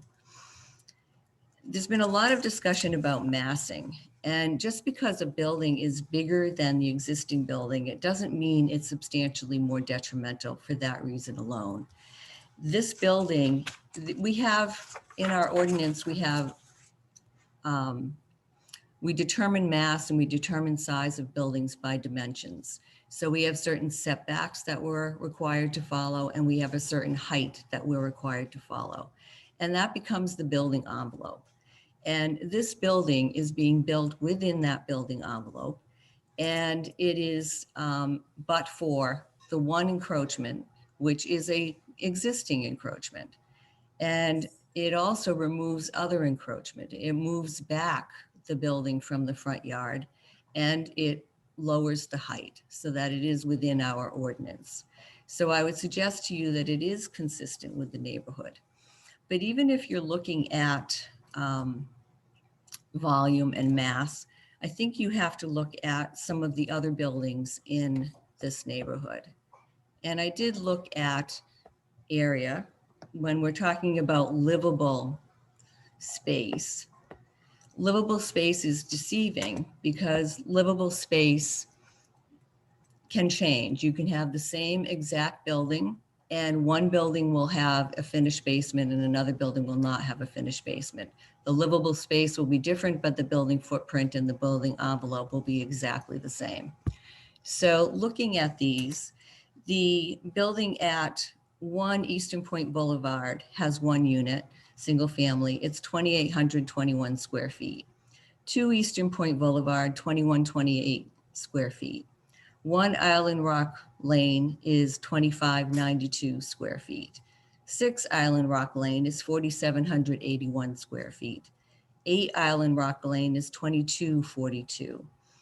And so they're all very similar. Looking at 64 Eastern Point Road, which is the condo right behind my client's property, that has 2 units, roughly equivalent to this. One unit is 2,276 square feet and the other unit is 2,737 square feet. And those unit numbers are from the condominium plans, which do not include the common area inside the building. So those units, those square footages are actually higher. If you look here, you can see that there are the Hawthorne Point townhouses. Those townhouses range from 2,000 to 2,430 square feet, and it's a multifamily development. So this building, if you had stuck with the same house that was there and added on to the back, you could probably add another 3,000 square feet to that by just using the footprint that was there. And so you'd end up with a building that is roughly equivalent to what we're proposing. And so I think you need to take all of those things into consideration when you're determining whether or not this is more detrimental to the neighborhood. There were a lot of statements with regard to the aesthetics, and zoning isn't about aesthetics. It is about what is allowed dimensionally. And this building can be built as of right, but for that one encroachment issue. And as I said, the issue that Attorney Farady raised with regard to the building now being a much larger burden on his client's property, that building is much farther back. So if this board does believe that a variance is required, as I said, I think you can grant it, and I'm happy to go through those issues with you and address the hardship, because I do believe that a hardship, we can support a hardship argument. I'm happy to answer any questions that you might have. But I have a question. So things have changed with regard to 2-family and 3-family. And often we now treat them both the same. And I'm just not sure, and maybe you aren't going to answer me, or maybe Bill will. So on that 2.4.5, when it talks about demolition and replacement of a pre-existing non-conforming single or 2-family resident, I want to find out, is that our jurisdiction now with it? This is listed as a 3-family. I know above that in C, it talks about the determination by the zoning board relative to 3-family residences. The zoning board on a petition related to the proposed alteration or expansion of a 3-family residence shall apply the special permit criteria without regard to section 2.4.4. So to me, I'm almost reading it as the same criteria, but I'd like to hear if you have thoughts on that, and if Bill Sanborn has thoughts. I would suggest to you that that a special permit is all that is required on this right side, because it is an existing encroachment and it would not need to be further encroached upon. And however, as I said, if this board does determine that a variance is requested or is needed, I would suggest that it can be granted tonight, because there has been adequate notice of what the request for relief is, and I'd be happy to go through that. But I will defer to the building inspector on that. Well, I know in the past, other years, we might have looked at that as a needed variance, but I think since the Diedrich decision came down, we're all kind of spinning our heads on that one. We may not like it, but it seems to say that you can extend that nonconformity all the way down the length of the property, which is sort of like what you're doing. So again, I'm just trying to get some clarity. So Bill? if I will try to give some clarity to what I think is being discussed here. There is a difference, according to 40A, there is a difference between a 1 and 2 family and any other building. 1 and 2 family, 40A gives 1 and 2 families sort of special privileges because they are 1 and 2 families. And the cases that you spoke of, Joe, and everything that's come out recently deals with 1 and 2 families. Anything more is held differently. Now, the confusion may arise as recently we changed our zoning ordinance to relax the setback requirements, dimensional requirements for a 3-family, and we made the 3-family more similar to the 1 and 2 family requirements for dimensional requirements. That has nothing to do with changing the authority of 40A. 40A still says 1 and 2 families will have that special relief. It doesn't say anything about 3 families. So I hope that helps you all a bit. Okay, so if you're going from a 3 to a 2, are we still having to consider it as a 3-family then?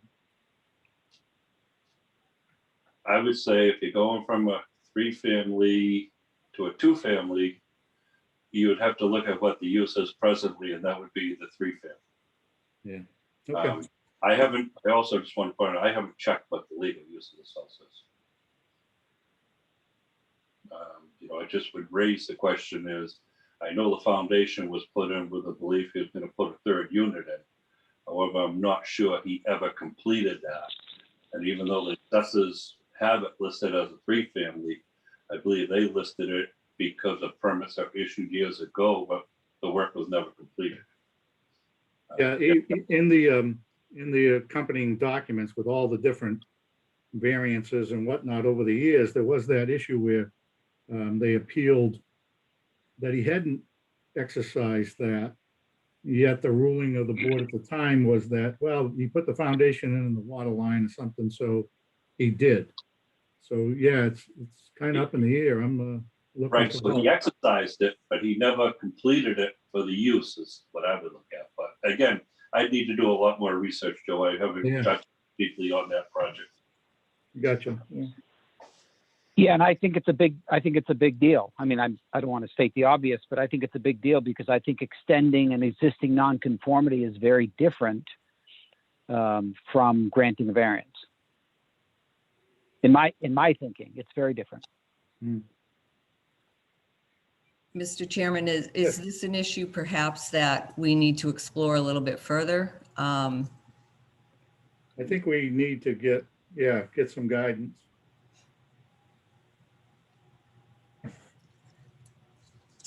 So perhaps we should continue this to explore that and determine whether or not a variance is required. As I said, I believe that this would qualify for a variance because it is not substantial harm to the public good. It's not substantially undercutting the intent and purpose of the ordinance because of the reasons that I've stated previously, but also this encroachment, other than this encroachment, this building can be built as of right, and 2 of the 3 existing encroachments are going away.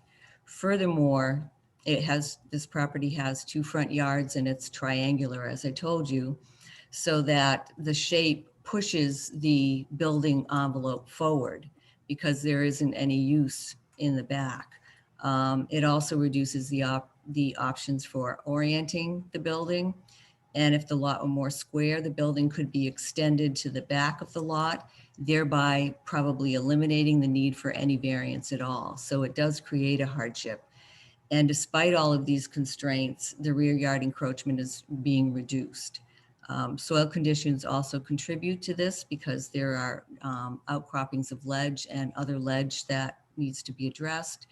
And the land also rises up from the street, again, limiting the location of where this building could be. So I would suggest for all those reasons, a variance would be appropriate, even in these circumstances. Yeah, I kind of agree. I think I just want to do it right to avoid an appeal or an overturn. So how do we find out? One thing that could be done is that there could be a vote taken on both the special permit and the variance, out of an abundance of caution so that all bases are covered. And again, I would say that it does not need to be re-advertised because it has been appropriately disclosed what the encroachment is and how that's going to change on the right side. Okay, any thoughts? Michael, Adria, Peter, James? Yeah, I'm uncomfortable going forward with a variance without advertising it as a variance. Yeah, I would definitely agree with that. If a variance is the route we're going, I think it needs to be re-advertised. I would agree with Adria. Okay. Bill, any thought on, are we gonna have a method to determine that that's what's needed? Well, I think the first thing we would do is if a board elects to continue this, I think the first thing I'm going to be in charge for doing is determining what the legal use of the building is presently. Whether he's completed it, where it stands. I mean, I have to do a lot more research. It's a pretty thick file on this. Okay. The file is a little confusing, so I like to go over it further. I think I tend to agree with Adria and Peter that a variance is a different standard. And as we said earlier, tonight, we continued another case because it wasn't advertised for variances. And it could be somebody's different opinion for a variance worth a special permit. Okay, so I would suggest that we make a motion to continue to 3/25 and re-advertise to include the variance. And in the meantime, we'll call on the building inspector to do some research so that we will have a little more to go on. I can make that motion, Joe. Thank you. Petition of JCG Investments LLC seeking special permit 1.9, alter, expand non-conforming structure to allow demolition of the existing 3-family home and replace with a new 2-family at 66 Eastern Point Road. I would make a motion that we continue to 3/25 and that it be re-advertised with a need for is it a right side variance? Is that what we're talking about? Yes, for a right side variance. Would it be side or rear? Yeah. Side and rear maybe, or no? No, it's a rear. Yeah, I thought so. Sorry. Correct myself for re-advertise with a rear yard variance. And I would second that motion. Okay, motion made and seconded to continue to 3/25 to re-advertise to include a variance and for the inspector to gather more information. We'll have a roll call vote. Pratt, Yes. Mr. Nyman, Yes. Mr. Canavo, Yes. Mr. Gelati, Yes. and Mr. Priest. Yes. So you've heard our decision. Hopefully yourself, Attorney Ellison, and anyone else that wishes could submit any follow-up information that would help us. We'd appreciate that. Thank you very much. Thank you. Okay, 3, 4, 5. Not bad. We did all right. We got 5 or 6 done. Few continues. Anybody have anything else they want to bring up or before we go? James, you have fun?